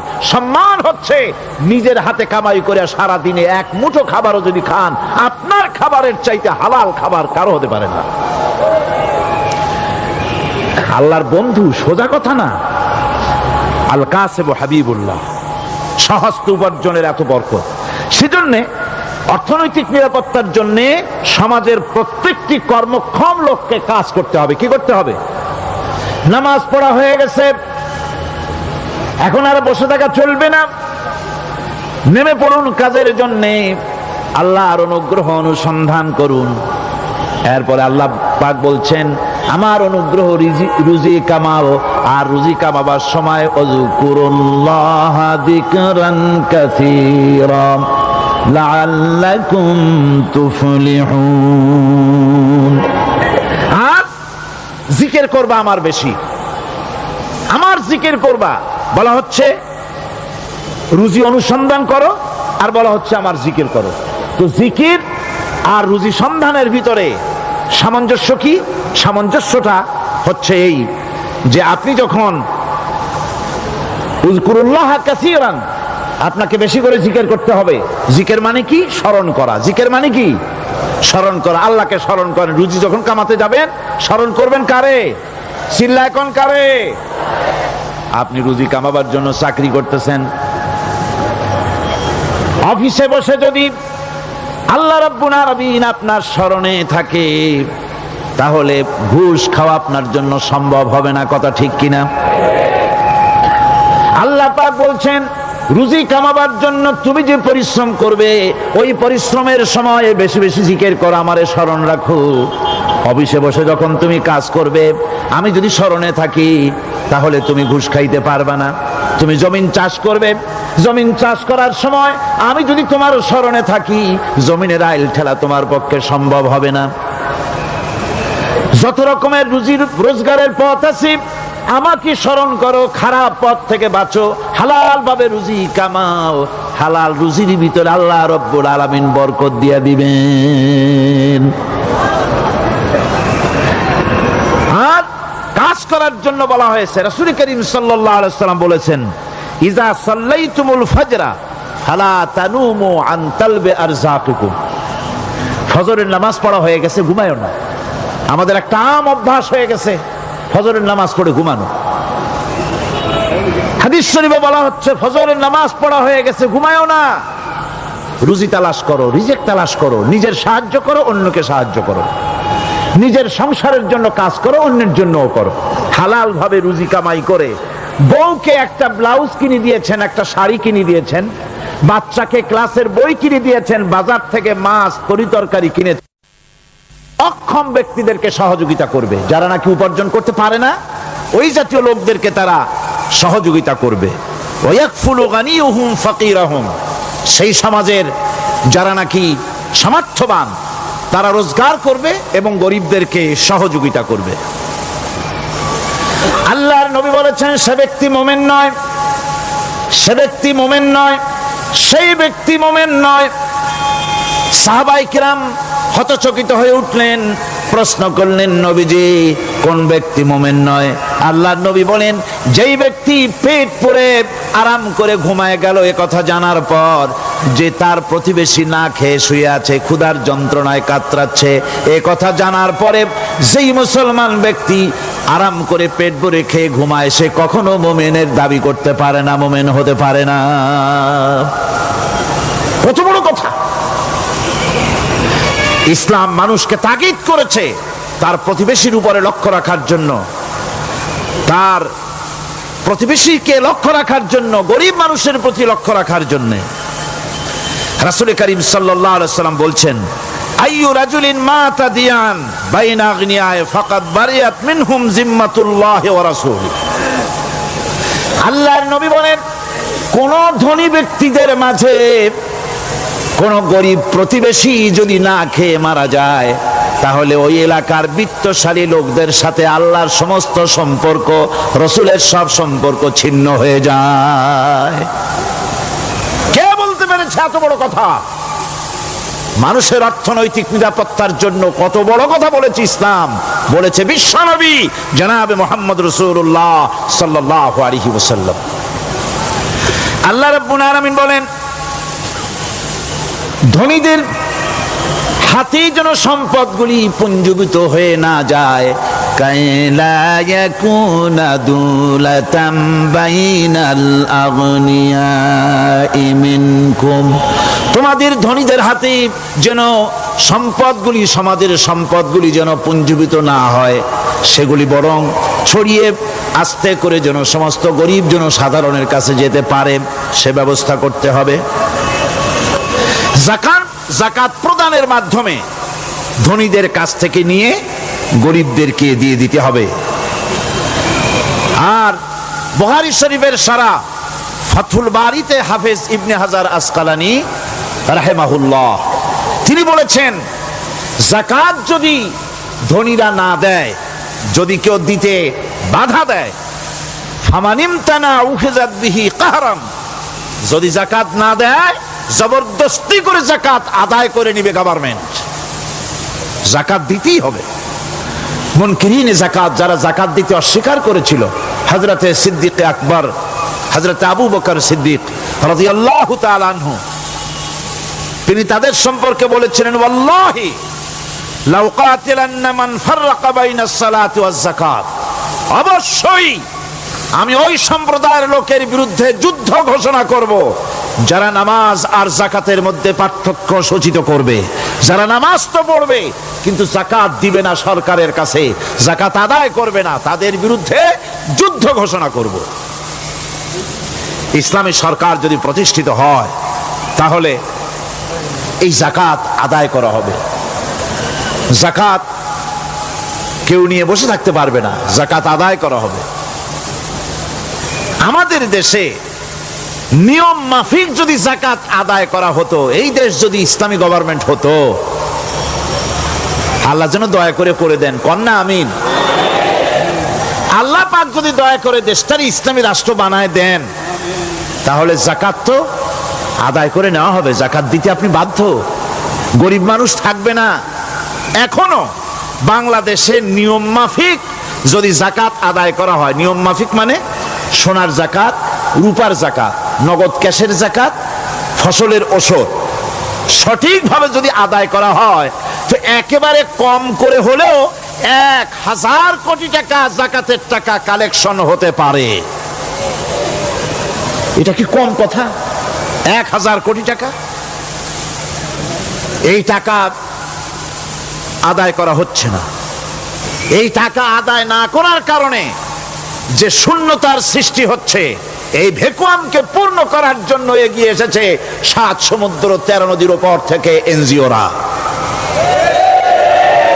এনজিওরা এসে আমাদের দেশে, সব এনজিও খারাপ আমি তা বলি না, বহু এনজিও আছে যারা এদেশের উন্নয়নের, আর্থসামাজিক উন্নয়নের জন্য তারা প্রচেষ্টা করছে, রাস্তাঘাট, স্কুল কলেজ, চিকিৎসা ইত্যাদির দিকে কাজ করছে। যতগুলি এনজিও আমাদের দেশে আছে, তার ভিতরে 52টা এনজিও গোনা বাছা যারা ইসলামের প্রকাশ্য দুশমন, আর এর শীর্ষস্থানে আছে ব্রাক। এই এনজিও গুলি তারা আমাদের দেশে এসে সুদি কারবার শুরু করেছে, পরিপূর্ণভাবে সুদের কারবার। ব্যাংকের থেকে যদি আপনি লোন নেন, তাহলে 15 or 17% ইন্টারেস্ট দিতে হবে, আর ওদের কাছ থেকে যে সুদ, যে টাকা নেওয়া হয়, সেই টাকায় গ্রামীণ ব্যাংক থেকে শুরু করে ব্রাক বলেন, কারিতাস বলেন, অক্সফাম বলেন, অ্যাডাপ বলেন, যেগুলি আছে, এগুলি সুদ নেয় 30 থেকে 34% পর্যন্ত।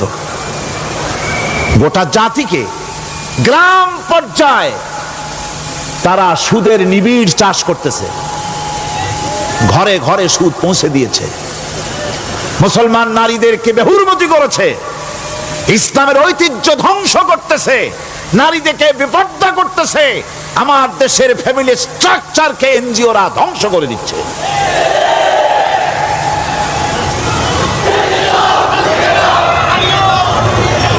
সুতরাং এনজিওরা এই সুযোগটা পেত না। যদি যাকাত কালেকশন করা হতো, আর যাকাত দিয়ে, যাকাত যে সব জায়গায় খরচ করতে হয়, সেই খরচ করার জায়গাগুলিতে সঠিকভাবে যদি ব্যয় করা হতো, এই অবস্থা হতো না। বাংলাদেশে সম্পদের অভাব নাই। যারা বলে বাংলাদেশ গরিব, আমি তাদের সাথে একমত নই। আক্ষরিক অর্থে বাংলাদেশ গরিব নয়, বাংলাদেশে সম্পদ আছে। বাংলাদেশে যে জিনিসটার অভাব, সেটা হচ্ছে ইনসাফ ভিত্তিক বন্টনের অভাব।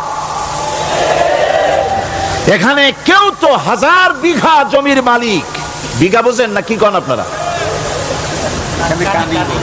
কানি। কেউ তো 1000 কানির মালিক, আর কারো তো রান্নাঘর উঠাবার জায়গা নাই। কথাটাই ঠিক কিনা?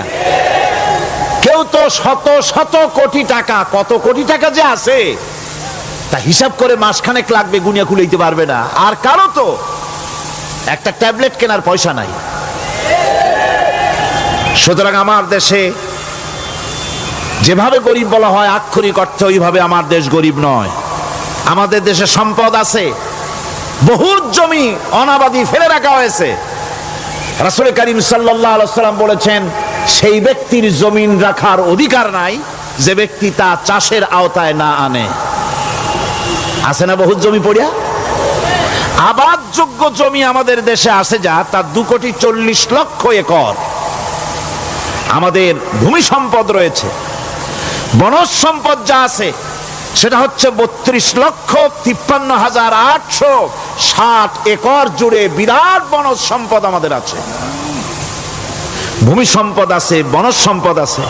আমাদের রয়েছে পানি সম্পদ, প্রায় 250 নদী, 3000 600 বর্গ মাইল জুড়ে নদীগুলো প্রবাহিত আছে, আমাদের পানি সম্পদ আছে, আমাদের গ্যাস সম্পদ আছে, যে গ্যাস অন্তত 100 বছর চলতে পারে। প্রত্যেক বাড়িতে বাড়িতে গ্যাসের সংযোগ দিলেও 100 বছরে ফুরাবে না।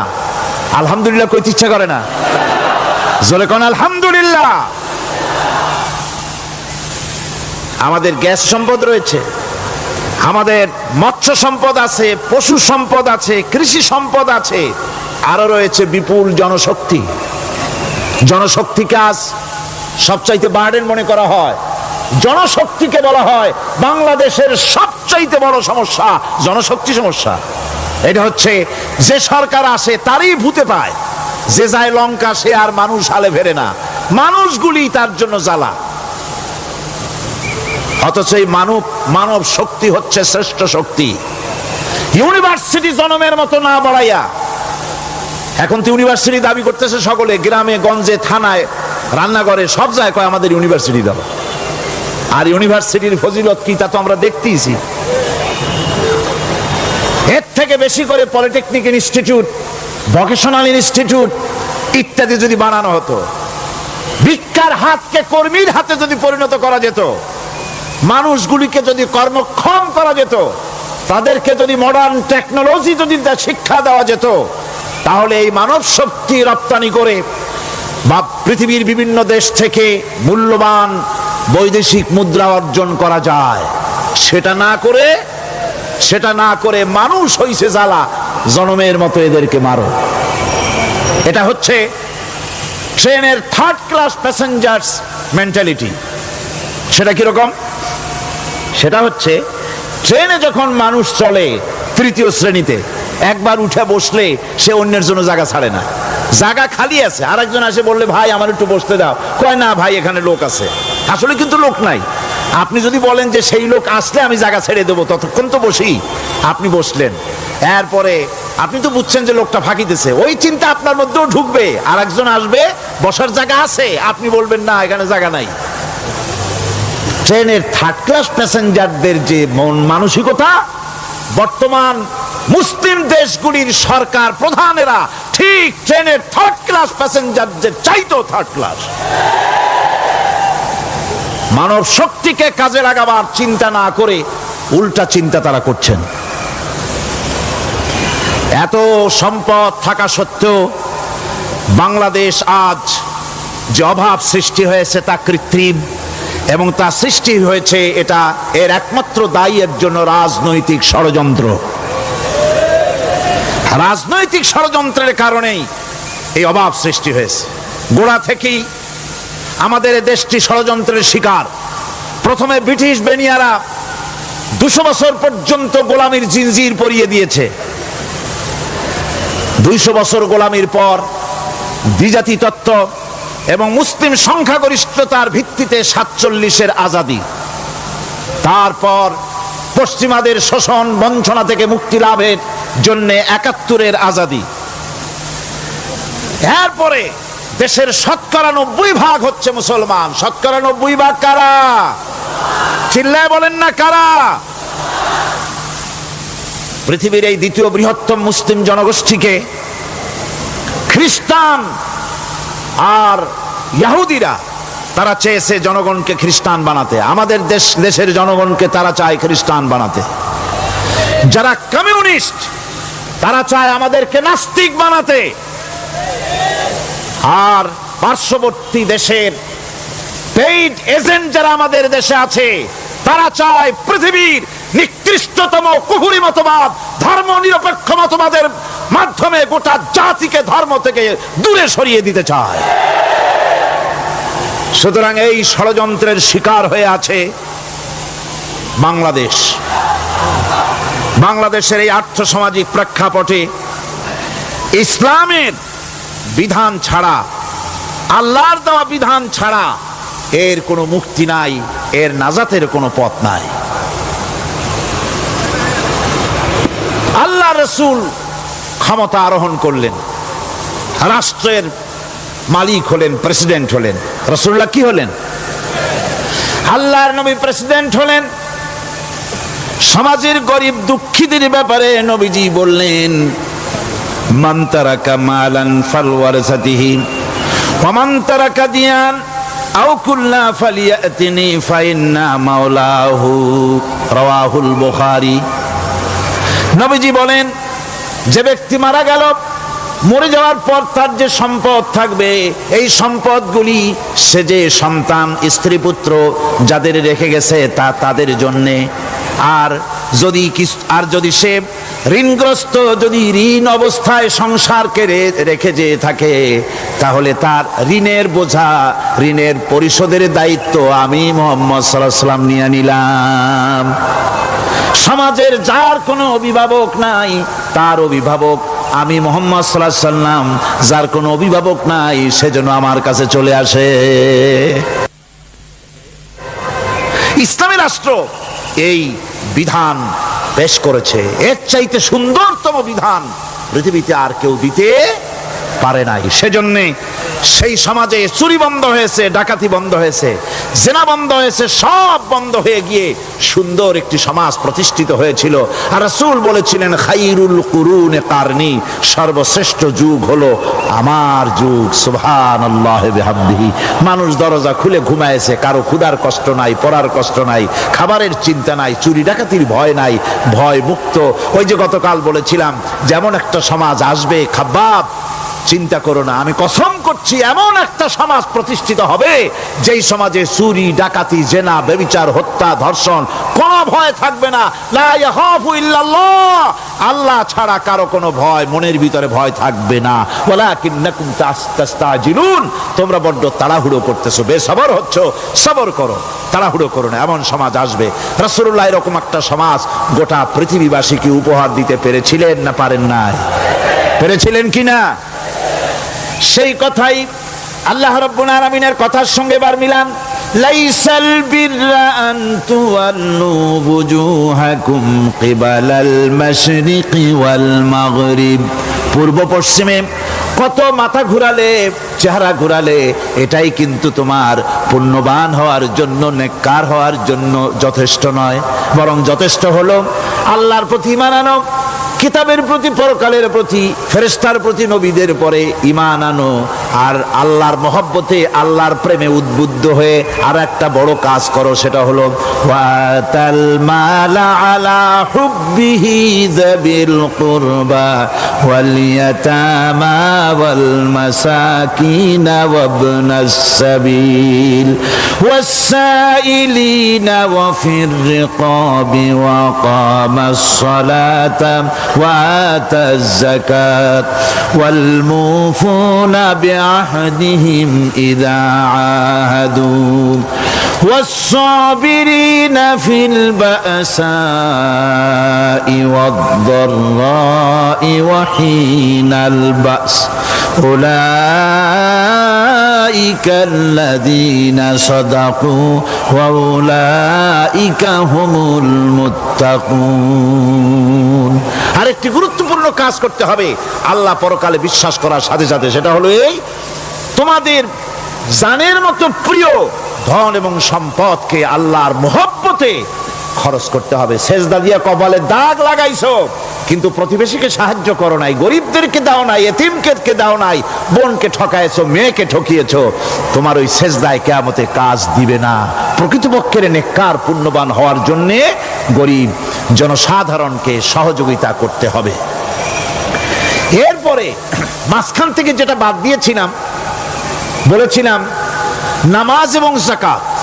আমি যাকাতটা কালকে আগে নিয়ে এসেছিলাম, নামাজটা ছিল আগে। সেই নামাজটা যেহেতু আলাদা একটা বিষয় হবে, আর যাকাতটা সাদকার সাথে সামঞ্জস্য আছে, সেই জন্য যাকাত আর সাদাকার কথাটা একসঙ্গে মিলাই বলেছিলাম। এখন শুরু করছি নামাজ। সালাত, সালাত এর আবিধানিক অর্থ হচ্ছে কোন জিনিসের দিকে মুখ ফিরানো। সালাতের অর্থ হচ্ছে নিকটবর্তী হওয়া, মুখ ঘুরানো, মুতাওয়াজ্জা হওয়া। ওই যে হযরত ইব্রাহিম আলাইহিস সালাম বলেছিলেন, ইন্নী ওয়াজ্জাহতু ওয়াজহিয়া লিল্লাযী ফাতারাস সামাওয়াতি ওয়াল আরদ। জানেন আপনারা? পড়েন, ইন্নী ওয়াজ্জাহতু ওয়াজহিয়া লিল্লাযী ফাতারাস সামাওয়াতি ওয়াল আরদা হানিফা ওয়া মা আনা মিনাল মুশরিকিন। নিশ্চয় আমার মুখ ঘুরায় দিলাম কার দিকে? যিনি আকাশ এবং জমিনের স্রষ্টা, সব কিছুর মালিক যিনি, তার দিকে আমি মুতাওয়াজ্জা হলাম। নামাজের অর্থই হচ্ছে মুতাওয়াজ্জা হওয়া, মুখ ঘুরিয়ে দেওয়া, চেহারা ঘুরিয়ে দেওয়া। আর নামাজের আরেক অর্থ হচ্ছে নিকটবর্তী থেকে আরো নিকটবর্তী হওয়া। আমরা কি নিকটবর্তী হতে চাই? না বুঝলে কবেন কি? নিকটবর্তী হইতে চাই কার? আল্লাহর। আমরা কি আল্লাহর নিকটবর্তী হতে চাই? আল্লাহ রাব্বুল আলামিন বলেন, নিকটবর্তী হতে হলে ওয়াসজুদ ওয়াকতারিব, সেজদা দাও আর সেজদার মাধ্যমে আমার নিকটবর্তী হয়ে যাও। সেজদা দিলেই আল্লাহর নিকটবর্তী হওয়া যায়। কোন সুবহানাল্লাহ। সাহাবী, আল্লাহ নবীর সাহাবী প্রশ্ন করেছেন, নবীজি বান্দা কখন আল্লাহর নিকটবর্তী হয়ে যায়? নবীজি বলেছেন, বান্দা যখন সেজদা দেয় তখন আল্লাহর বান্দার মাঝে কোনো হিজাব থাকে না, একদম আল্লাহ পাকের নিকটবর্তী হয়ে যায় বান্দা যখন সেজদায় পড়ে যায়। সুতরাং নামাজ হচ্ছে নিকটবর্তী হওয়া, সালাত এটা হচ্ছে নিকটবর্তী হওয়া। নামাজ ফরজ হওয়ার কারণ হচ্ছে এই যে মানুষ আল্লাহর বান্দা বা গোলাম হিসেবে সৃষ্টি হয়েছে, তাই একমুখী হয়ে রবের বন্দিগি করা এটা হচ্ছে তার স্বাভাবিক একটা প্রকৃতি। আল্লাহ রাব্বুল আলামিন এই প্রকৃতির দাবি মিটাবার জন্যই নামাজের ব্যবস্থা করেছেন। মানুষের ফিতরত, মানুষের নেচার, মানুষের ফিতরত হচ্ছে এই যে কারো না কারো কাছে মাথা নত করা, হাত জোড় করা, মাথা নত করা, সার্বভৌমত্বের মালিক কাউকে মনে করা। হাত জোড় করতে হলে, মাথা নত করতে হলে, সার্বভৌমত্বের মালিক হিসেবে কাউকে গ্রহণ করতে হলে আল্লাহর বিকল্প কেউ আছে নাকি? ইসলামের মূল দাওয়াতটা হলো ফিতরাত অনুযায়ী দাওয়াত দেওয়া হয়েছে, মানুষ যেন মাথা নত করে, গোলামি করে। এজন্য আল্লাহ রাব্বুল আলামিন বলেছেন যে আমি মানুষ এবং জিনকে সৃষ্টি করেছি, তার কারণটাই হলো মা খালাকতুল জিন্না ওয়াল ইনসা ইল্লা লিয়াবুদুন। মানুষ আর জিন জাতিকে সৃষ্টি করা হয়েছে ইবাদতের জন্য, গোলামির জন্য। ইবাদত আর গোলামি এটাই করতে হবে, গোলামি করতে হবে, দাসত্ব করতে হবে। আর এই দাসত্ব, আল্লাহর আনুগত্যই গোলামির দাওয়াত দিয়েছেন দুনিয়ার সব নবীরা। কোন নবী বলেন নাই যে আমার গোলামি করো। কেউ বলেছেন? বলেন জোরে, কেউ বলেছেন? আল্লাহ পাক বলেন, ওয়ালাকাদ বা'আসনা ফি কুল্লি উম্মাতির রাসূলা আন ইবুদুল্লাহা ওয়াজতানিবুত তাগুত। প্রত্যেক জাতির জন্য আমি রাসূল প্রেরণ করেছি, তারা মানুষকে দাওয়াত দিয়েছেন এই কথা বলে যে এক আল্লাহর গোলামি করো, তিনি ছাড়া কোনো ইলাহ নাই, আইন দাতা নাই, বিধান দাতা নাই, তার গোলামি, তার সামনে মাথা নত করে দাও। আর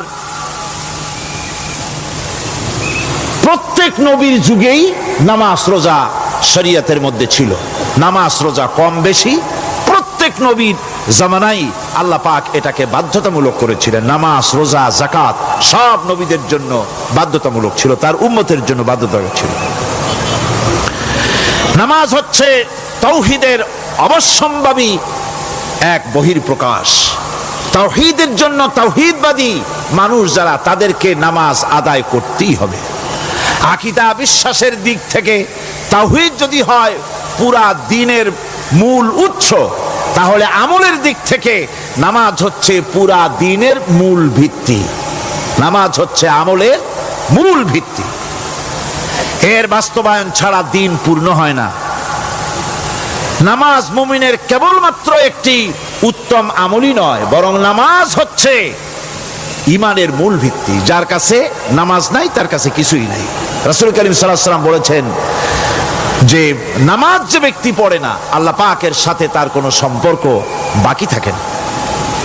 সুতরাং এই নামাজটা হচ্ছে এই যে একমাত্র একাগ্র চিত্তে আদবের সাথে আল্লাহর সামনে রুজু হয়ে যাওয়া। কোরআনে কারীম বলছে মুনিবিনা ইলাইহি ওয়াত্তাকুহু ওয়া আকিমুস সালাতা ওয়া লা তাকুনু মিনাল মুশরিকিন। তোমরা আল্লাহর দিকে রুজু হয়ে যাও এবং তাকে ভয় করে অন্যায় কাজ থেকে বিরত থাকো, আর নামাজ কায়েম করো, মুশরিকদের অন্তর্ভুক্ত হয়ে যেও না। নামাজ কায়েম করা, নামাজের আদেশ কোরআনে কারীমের মধ্যে আল্লাহ পাক বহু জায়গায় করেছেন। ইমানের পর নামাজই হচ্ছে সবচেয়ে বড় জরুরি। একজন মানুষ ইমান আনলো, যেমন কালকে একজন ইমান এনেছে, ইমান আনার সাথে সাথে তার প্রথম কাজ কি বলুন? বলেন প্রথম কাজ কি? ফজরের নামাজের আগে একজন ইসলাম কবুল করলেন, তার প্রথম দায়িত্ব নামাজকে আদায় করে দেওয়া, ফজরের নামাজ পড়াম। জোহরের আগেই কেউ ঈমান আনলো, তার প্রথম দায়িত্ব জোহরের নামাজ আদায় করা। আসরের নামাজের আগে ঈমান এনেছে, তার প্রথম দায়িত্ব হলো আসরের নামাজ আদায় করা। তার মানে হলো ঈমান আনার পর একজন ঈমানদারের প্রথম দায়িত্ব হচ্ছে নামাজ। গুরুত্বপূর্ণ বিষয়, খুব ভালো করে শুনতে হবে, ইয়াদ রাখতে হবে প্রত্যেকটি মুসলমানের। এই নামাজ কি জিনিস, কেমনে আদায় করতে হবে, আদায় না করলে কি হবে, গুরুত্বপূর্ণ এই কথাগুলি প্রত্যেকের স্মরণ রাখতে হবে। হযরত মূসা আলাইহিস সালামকে আল্লাহ রাব্বুল আলামিন ওহী প্রদান করলেন। যেদিন ওহী দিলেন, ওহী দিয়ে সেই মুহূর্তে আল্লাহ পাক তাকে শোনালেন, ইন্নানি আনাল্লাহ লা ইলাহা ইল্লা আনা ফা'বুদনি ওয়া আকিমিস সালাতা লিযিকরি। নিশ্চয়ই আমি আল্লাহ, আমি ছাড়া কোনো ইলাহ নাই, আমার গোলামি করো, আমার দাসত্ব করো, আর আমার শরণার্থে নামাজ কায়েম করো। নামাজ নামাজ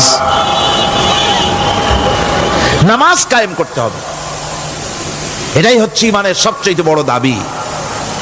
অন্যত্র আল্লাহ পাক বলছেন, কুল ইন্না হুদাল্লাহি হুয়াল হুদা ওয়া উমিরনা লিনুসলিমা লিরাব্বিল আলামিন।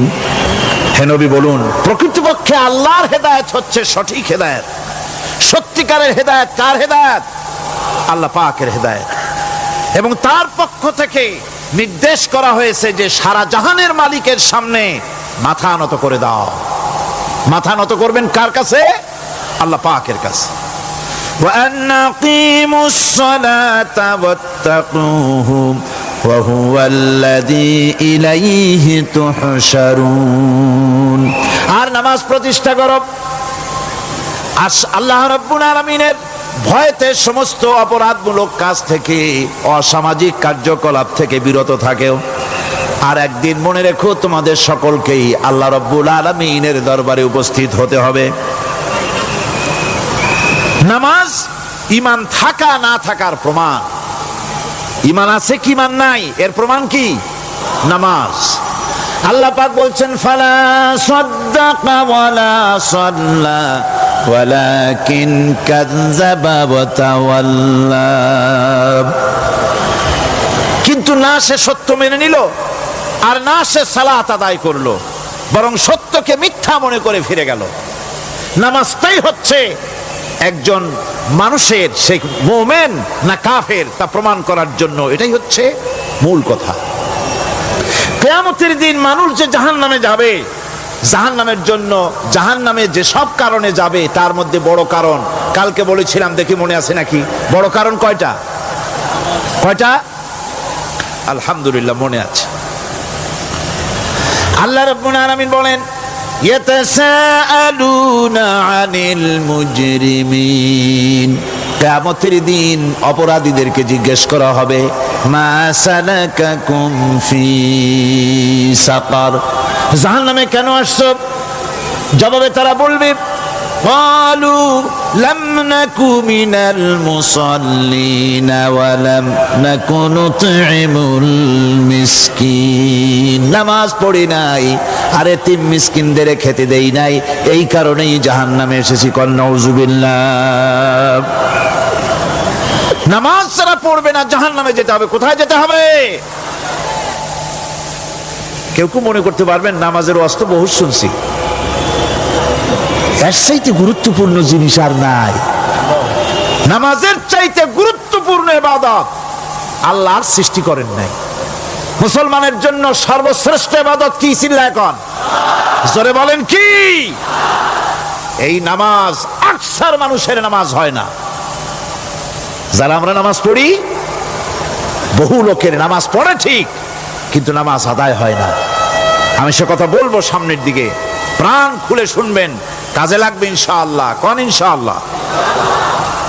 আকীদাগত দিক থেকে ঈমান হলো তাওহীদের স্বীকৃতি, আর আমলের দিক থেকে নামাজ হচ্ছে তাওহীদের বহিঃপ্রকাশ। আপনি মুসলমান তা প্রমাণ হবে নামাজ দিয়ে। নামাজহীন ঈমানের দাবি মূল্যহীন। যার নামাজ নাই তার ঈমানের দাবি করার কোনো মূল্যই নেই। অনেক এরকম কথা বলে, হুজুর আমি মানুষটা নিতান্ত খারাপ না, যাই মনে করেন, গ্রামে রাস্তা বানাইছি, ব্রিজ করে দিয়েছি, কালভার্ট করেছি, এতিম মিসকিনদের তাও মাঝে মধ্যে খাবার দেই। নামাজ হচ্ছে ইসলামের গণ্ডির মধ্যে প্রবেশের প্রমাণ। কোরআনে কারীম বলছে ফাইন তাবু ওয়া আকামুস সালাতা ওয়া আতাউজ যাকাতা ফাইখওয়ানুকুম ফিদ্দীন। সূরা তাওবা এসেছে। তারা যদি তওবা করে আর নামাজ কায়েম করে, যাকাত যদি আদায় করে, তাহলে এখন তোমাদের সে দ্বীনি ভাই, এখন ভাই হয়ে গেল। একটু আগে ছিল কাফের মুশরিক, এখন তোমার দ্বীনি ভাই। দ্বীনের গণ্ডির মধ্যে প্রবেশ করা, কলেমা পড়ার সাথে সাথেই নামাজ। নামাজ হচ্ছে দ্বীনের প্রধান গেট, দ্বীনের প্রধান তোরণ। দ্বীনের মধ্যে প্রবেশ করার জন্য এই গেট দিয়ে প্রবেশ করতে হবে। সুতরাং এই নামাজের এতই গুরুত্ব দেওয়া হয়েছে। ইসলাম যদি ক্ষমতায় আসে, আল্লাহ যেন এনে দেন, জোরে কোন আমিন। ইসলাম যদি ক্ষমতায় এসে যায়, রব্বুল আলামিন তাফসীরের মাহফিল, কোরআন সামনে নিয়ে আশা করে তোমার দরবারে দোয়া করি, এই বিশাল জনসমুদ্রের দোয়া কবুল করো মাবুদ গো, এই বাংলাদেশকে ইসলামের দেশ বানাইয়া দাও। দেশটা যদি ইসলামের হয়ে যায়, আইন যদি আল্লাহর হয়, শাসন যদি সৎ লোকেরা করে, রব্বুল আলামিন কোরআন শরীফে বলেন, তাহলে তারা 4টা কাজ করবে। আল্লাযীনা মাক্কান্নাহুম ফিল আরদ আকামুস সালাতা ওয়া আতাউজ যাকাত ওয়া আমারু বিল মা'রুফি ওয়া নাহাউ আনিল মুনকার। মুমিনরা ক্ষমতায় এসে প্রথম যে কাজটা করবে, প্রথমে ক্ষমতা এসেই নামাজ বাধ্যতামূলক করবে। প্রথম কি? ওয়াজ নসিহতে অনুরোধ করা হবে না, বাবাজিরা আল্লাহর রাস্তায় নামাজটা পড়ে না। রেডিও এবং টেলিভিশনের মাধ্যমে রাষ্ট্রপ্রধান অর্ডার করে দিবেন, আজ থেকে বাংলাদেশের 12 কোটি তাওহীদি জনতা, নারী পুরুষ যারা আকেল বালিগ, সকলের জন্য নামাজ বাধ্যতামূলক, নামাজ পড়তেই হবে। এটা অর্ডার। বেলা যখন 1টা বেজে যাবে, বেলা যখন 1টা বাজবে, সমস্ত মসজিদে আজান শুরু হয়ে যাবে। আজানের সাথে সাথে অফিস, আদালত, কল কারখানা, ক্ষেত খামার, শিক্ষাঙ্গন সব ডেডলক হয়ে যাবে। আধা ঘন্টার জন্য বন্ধ হয়ে যাবে। যারা মুসলমান অফিসে, কলেজে, ইউনিভার্সিটিতে, সর্বত্র তারা নামাজের জন্য প্রস্তুতি নেবেন। আধা ঘন্টার ভিতরে নামাজ আর খানা সেরে আবার কলেজ চলবে, বিশ্ববিদ্যালয় চলবে, কল চলবে, কারখানা চলবে, ক্যান্টনমেন্ট চলবে, সেক্রেটারিয়েট চলবে, সব আপন গতিতে চলতে থাকবে। আল্লাহর রহমত, বরকত আকাশ ফেরে নাজিল হয়ে যাবে। আর এই অর্ডার যে দেওয়া হবে, নামাজ পড়বেন সেখানে। থানায় যখন আজান হবে, থানায় আজান হয়ে গেছে, থানার স্টাফ পুলিশ যারা আছে জামাতে খাড়া হয়ে যাবে, ইমামতি করবেন ওসি সাহেব। এসপির অফিসে এসপি সাহেব ইমামতি করবেন, ডিসি সাহেব তার অফিসে ইমামতি করবেন, মন্ত্রী সেক্রেটারিয়েট ইমামতি করবেন, প্রেসিডেন্ট বঙ্গভবন ইমামতি করবেন, বিশ্ববিদ্যালয়ের ভাইস চ্যান্সেলরের ইমামতিতে সে জায়গার মুসলমান ছাত্র ছাত্রী শিক্ষক শিক্ষয়িত্রী এক জামাতে নামাজ আদায় করবে। এই যদি হয় চিত্র দেশের, অপরাধ থাকবে? থানায় ওসি সাহেব নিজেই যদি জামাতের ইমামতি করেন, এইভাবে নামাজ আদায় করেন পুলিশদের নিয়ে জামাতে, ঘুষ আর খাবে তারা? এসপি সাহেবের অফিসে ডিসি সাহেবের অফিসে মন্ত্রীরা যদি এভাবে নামাজ কায়েম করে, তাহলে কি অন্যায় অপরাধ কিছু থাকবে সমাজে? থাকবে না। সুতরাং নামাজ বাধ্যতামূলক করে দেওয়া হবে। নামাজ বাধ্যতামূলক, সকলকে নামাজ পড়তে হবে। নামমাত্র মুসলিম জাতির রাষ্ট্র ক্ষমতা গ্রহণ করাই হলো ইসলামী শাসন ব্যবস্থা নয়। ইসলাম ক্ষমতায় গিয়া অমুসলিমদের উপরে শাসন জারি করবে, আর অন্যান্য সরকারের মতো আমোদ ফুর্তি করে রাস্তাঘাট বানায় টানা এসিতে শুয়ে থাকবে, তা না। রাস্তা হবে, ঘাট হবে, কলেজ হবে, সব হবে, কিন্তু যারা মুসলমান তাদেরকে নামাজ পড়তে হবে। গোটা জনগণকে শাসক আর শাসিত উভয় গোলাম হবে আল্লাহ। উভয় গোলাম হবে কার? তখন প্রেসিডেন্টের বাবার ক্ষমতা নাই নিজের কোন আইন চালু করে, পার্লামেন্টের বাবার ক্ষমতা নাই ইসলামের বিরুদ্ধে টু শব্দটি করতে পারে। সেখানে শাসক আর শাসিত,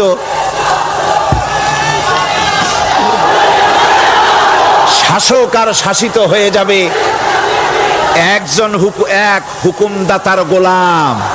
সেই হুকুমদাতাকে ইনিল হুকুমু ইল্লা লিল্লাহ আলা লাহুল খালকু ওয়াল আমর।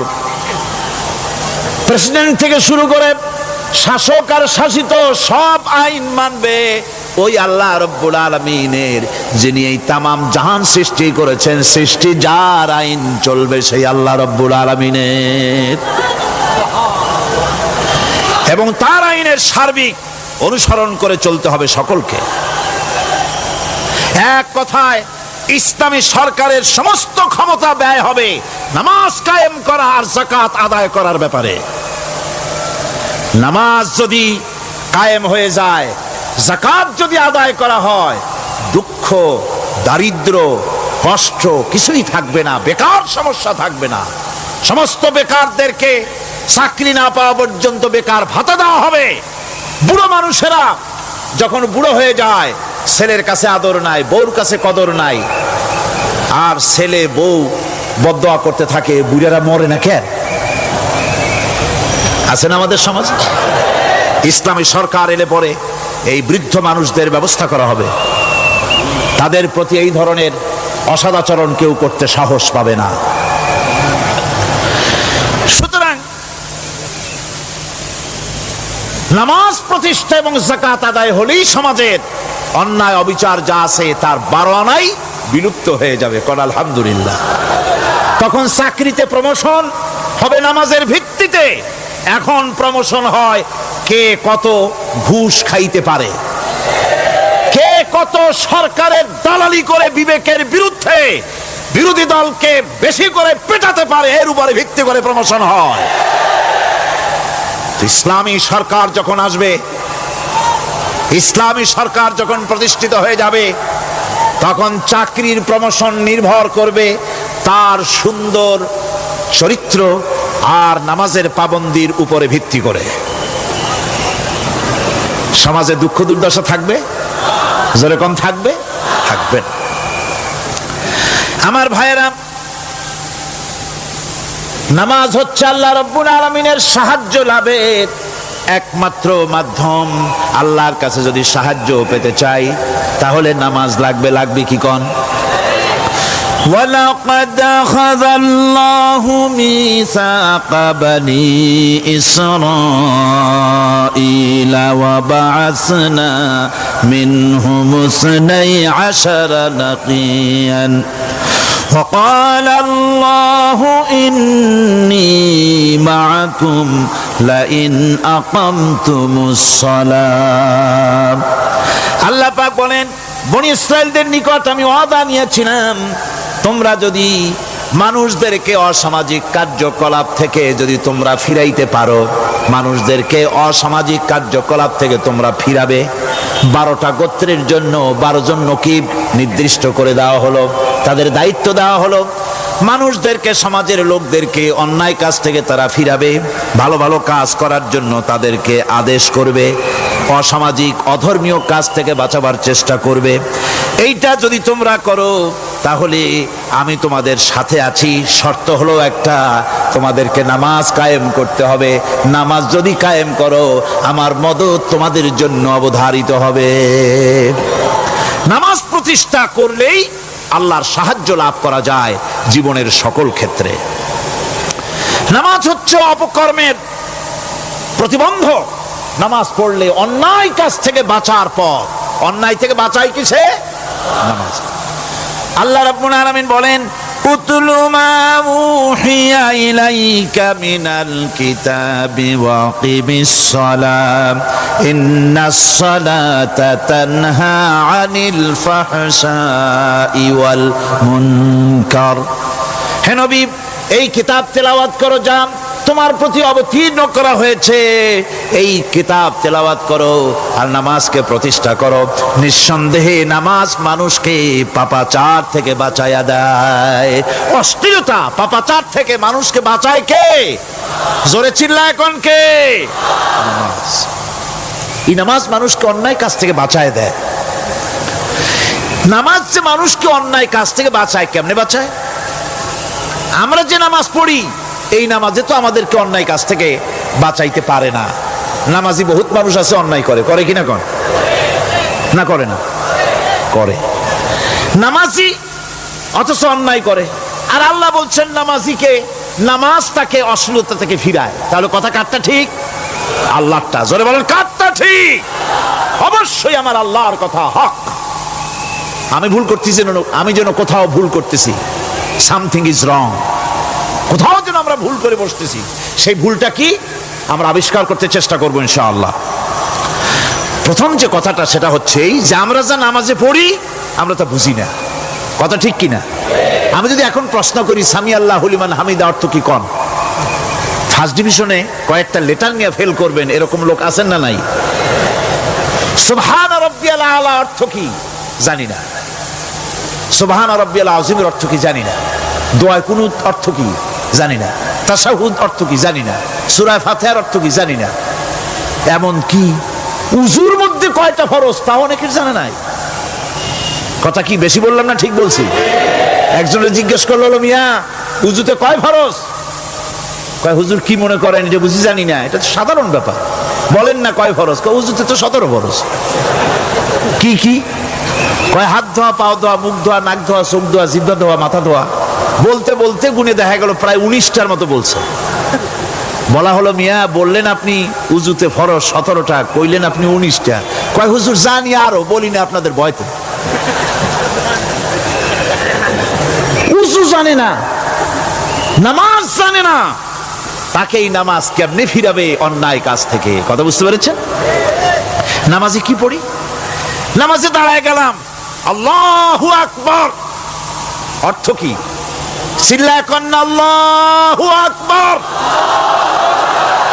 এরকম না, মুসলমানের মতো গলা ছেড়ে দিয়ে চিৎকার দিয়ে বলেন আল্লাহু আকবার। এই আল্লাহু আকবার, আল্লাহ সর্বশ্রেষ্ঠ, তার চাইতে বড় আর কেউ নাই। এই কথা দিনরাত 24 ঘন্টার ভিতরে শত শতবার বলি, একবার দুইবার না, শত শতবার বলি আল্লাহ সর্বশ্রেষ্ঠ। এই কথা বলার পরেও মনের মধ্যে অন্য কেউ বড় হয়, আল্লাহর বড়ত্ব যেভাবে মুখ দিয়া বলি ওইভাবে কার্যত পালন করি না। নামাজে আল্লাহু আকবার বললাম, এরপরে সানা পড়লাম, তারপরে সূরা ফাতিহা পড়লাম। সূরা ফাতিহার ভেতরে যে সমস্ত কথাগুলি বললাম সেই কথাগুলি বুঝি না, কি বলেছি তাও জানি না। এরপরে সুবহান রাব্বিয়াল আলা বলেছি, সুবহান রাব্বিয়াল আযীম বলেছি, সামি আল্লাহু লিমান হামিদা বলেছি। অর্থ কি জানি না। আল্লাহ তা শুনতে পান, যে ব্যক্তি আল্লাহর প্রশংসা করেন তিনি তা শুনতে পান। নামাজের মধ্যে আইডিয়া দেওয়া হচ্ছে, তুমি যে আল্লাহর জন্য নামাজ পড়তেছো, প্রশংসা করতেছো, এটা এমন নয় যে আল্লাহ পাক দেখছেন না বা শুনতেছেন না। তুমি যা বলতেছো, প্রশংসা করতেছো, আল্লাহ পাক তা শুনতে পাচ্ছেন। সামি আল্লাহু লিমান হামিদা। সুবহান রাব্বিয়াল আলা। আমি মহান সর্বশ্রেষ্ঠ আল্লাহ রাব্বুল আলামিনের পবিত্রতা ঘোষণা করছি, আমি তার প্রশংসা করছি। সূরা ফাতিহার কি আমরা বলি আপনারা ব্যাখ্যা দেখে বুঝে নিয়েন, সেগুলি আমি এখানে বলে বাকি কথা সব শেষ করতে পারবো না। এরপরে আমরা নামাজের মধ্যে দোয়া কুনুত পড়ি। সেই দোয়া কুনুতে যে কি ওয়াদাটা করি, অন্তত আমার তো মনে হয় সাধারণ মানুষের মধ্যে 99.9 লোকেরা জানে না দোয়া কুনুতে কি পড়ে, অর্থ বোঝে না। দোয়া কুনুতের মধ্যে বলা হচ্ছে, আল্লাহুম্মা ইন্না নাস্তাঈনুকা, হে আল্লাহ আমি তোমার কাছে সাহায্য চাই। কার কাছে সাহায্য চাই? আল্লাহর কাছে সাহায্য চাই। নামাজের ভিতরে বলতেছেন, এই কথা যদি অর্থ আপনি জানতেন যে তোমার কাছে সকল ব্যাপারে সাহায্য চাই তোমার কাছে, এই কথাটা যদি মনে প্রাণে বুঝতেন, তাহলে দুনিয়ায় কোনো মাজারে গিয়া মরা জিন্দা মানুষের কাছে গিয়া নিজের ছেলে মেয়ে চাইতেন না, চাকরির উন্নতি চেতেন না। আপনি নামাজের ভিতরে বলতেছেন আপনার কাছে, আয় আল্লাহ আপনার কাছে সর্বপ্রকারের সাহায্য আপনার কাছে চাই। নামাজের ভিতরে কিসের মধ্যে বলতেছেন? বিশ্বাস যদি করতেন, যদি বুঝতেন, তাহলে যত বড় পীর আসুক দেশ থেকে আর বিদেশ থেকে, সন্তান চাওয়ার জন্য পাগল হয়ে পায়ের উপরে পড়ে থাকতেন না, আল্লাহর কাছেই চাইতেন। কার কাছে চাইতেন? এরপরে বলতেছেন, ওয়ানাস্তাগফিরুকা, তোমার কাছে ক্ষমা চাই, গুনাহ করেছি, অনেক গুনাহ করেছি, তোমার কাছে ক্ষমা চাই, কারণ সাহায্য করতে পারো তুমি, গুনাহও মাফ করতে পারো তুমি। গুনাহ মাফ করার ক্ষমতা কি আছে পৃথিবীর কারো? আকাশে জমিনে আল্লাহ ছাড়া মানুষের গুনাহ কেউ মাফ করতে পারে? এরপরে বলতেছি, ওয়ানুমিনু বিকা, আয় আল্লাহ আমি তোমার উপর ঈমান এনেছি, পরিপূর্ণভাবে তোমার উপরে ঈমান এনেছি। ওয়া নাতাওয়াক্কালু আলাইক, আর তোমার উপরেই কেবলমাত্র ভরসা করেছি। ঈমান এনেছি তোমার উপরে, ভরসা করছিও তোমার উপরে। এই কথাগুলি যদি আমরা বুঝতাম, তাহলে আত্মাটা বড় হয়ে যেত, মাথাটা আল্লাহ ছাড়া কারো সামনে নত হতো না। ঠিক না বেটি? আল্লাহ ছাড়া কারো সামনে মাথা নত হতো না। আল্লাহর উপরই ভরসা, তোমার উপর ভরসা করছি, তোমার উপর ঈমান এনেছি। এরপরে বলছি, ওয়ানুসনি আলাইকাল খায়র, সর্বপ্রকার কল্যাণের সাথে তোমার প্রশংসা করতেছি। ওয়ানাশকুরুকা, আর তোমার কৃতজ্ঞতা স্বীকার করছি, আমি তোমার শুকর আদায় করি, সর্ব ব্যাপারে তোমার শুকর আদায় করি। আর কি করি? ওয়ালা নাকফুরুকা, আমি কুফরি করি না, অকৃতজ্ঞ নই, আমি তোমার কৃতজ্ঞ বান্দা, আমি অকৃতজ্ঞ নই। একথা আপনি নামাজের মধ্যে বলেন, কিন্তু কৃতজ্ঞতা স্বীকার করেন না। আল্লাহ যে ছেলে দিয়েছে শুকর আদায় করেন না, আল্লাহ যে সুন্দরী বউ বা ভালো বউ দিয়েছেন শুকর আদায় করেন না, আল্লাহ সন্তান দিয়েছে শুকর আদায় করে না, আল্লাহ রাব্বুল আলামিন চাকরি দিয়েছেন, বাড়ি দিয়েছেন, জায়গা দিয়েছেন, জমিন দিয়েছেন, যৌবন দিয়েছেন, স্বাস্থ্য দিয়েছেন, শুকর আদায় করে না। আল্লাহ পাক বলেন, বান্দারে যে অবস্থায় থাকো শুকর আদায় করো। লা ইন শাকারতুম লাযীদান্নাকুম ওয়া লা ইন কাফারতুম ইন্না আযাবী লাশাদীদ। আমার নিয়ামতের শুকর যদি আদায় করো আমি বেশি করে বাড়ায় দেব, আর যদি শুকর আদায় না করো তাহলে মস্ত বড় শাস্তি রেখে দিয়েছি। সব ব্যাপারে শুকর আদায় করো, আমার নিয়ামতের শুকর আদায় করো। চোখ দিয়া দেখতে পাও, কও আলহামদুলিল্লাহ। মুখ দিয়া কথা বলতে পারো, কও আলহামদুলিল্লাহ। যা খাও মজা লাগে বলো আলহামদুলিল্লাহ। কাজ করতে পারো বলো আলহামদুলিল্লাহ। সব ব্যাপারে আল্লাহর শুকর আদায় করতে হবে। শুকরিয়া আদায় করলে রব্বুল আলামিন তারে আরো বাড়ায় দিবেন। এই কথাই বলতেছি, আল্লাহ শুকর করি আর তোমার সাথে আমি কুফরি করি না, কৃতজ্ঞ আমি নই। ওয়া নাখলাউ ওয়া নাতরুকু মান ইয়াফজুরুকা, আর আমি ওয়াদা করতেছি এই কথা, তোমার সাথে যারা প্রকাশ্য দুশ্মনী করে, যারা প্রকাশ্য গুনার মধ্যে লিপ্ত আছে আর তোমার সাথে দুশ্মনী করে, ওদের সাথে আমার সমস্ত সম্পর্ককে ছিন্ন করে দিলাম। দেখছেন নামাজে কি কইলেন আপনি? আপনি নামাজে কত বড় কথা বললেন, ওয়ানাতুরুকু মাইয়া ফুজুরুকা। আয় আল্লাহ, আমি ওয়াদা করছি তোমার সাথে যারা দুশ্মনী করে, যারা প্রকাশ্য গুনাহ করে, তাদেরকে আমি পরিত্যাগ করছি, তাদের সাথে আমার কোনো সম্পর্ক নাই।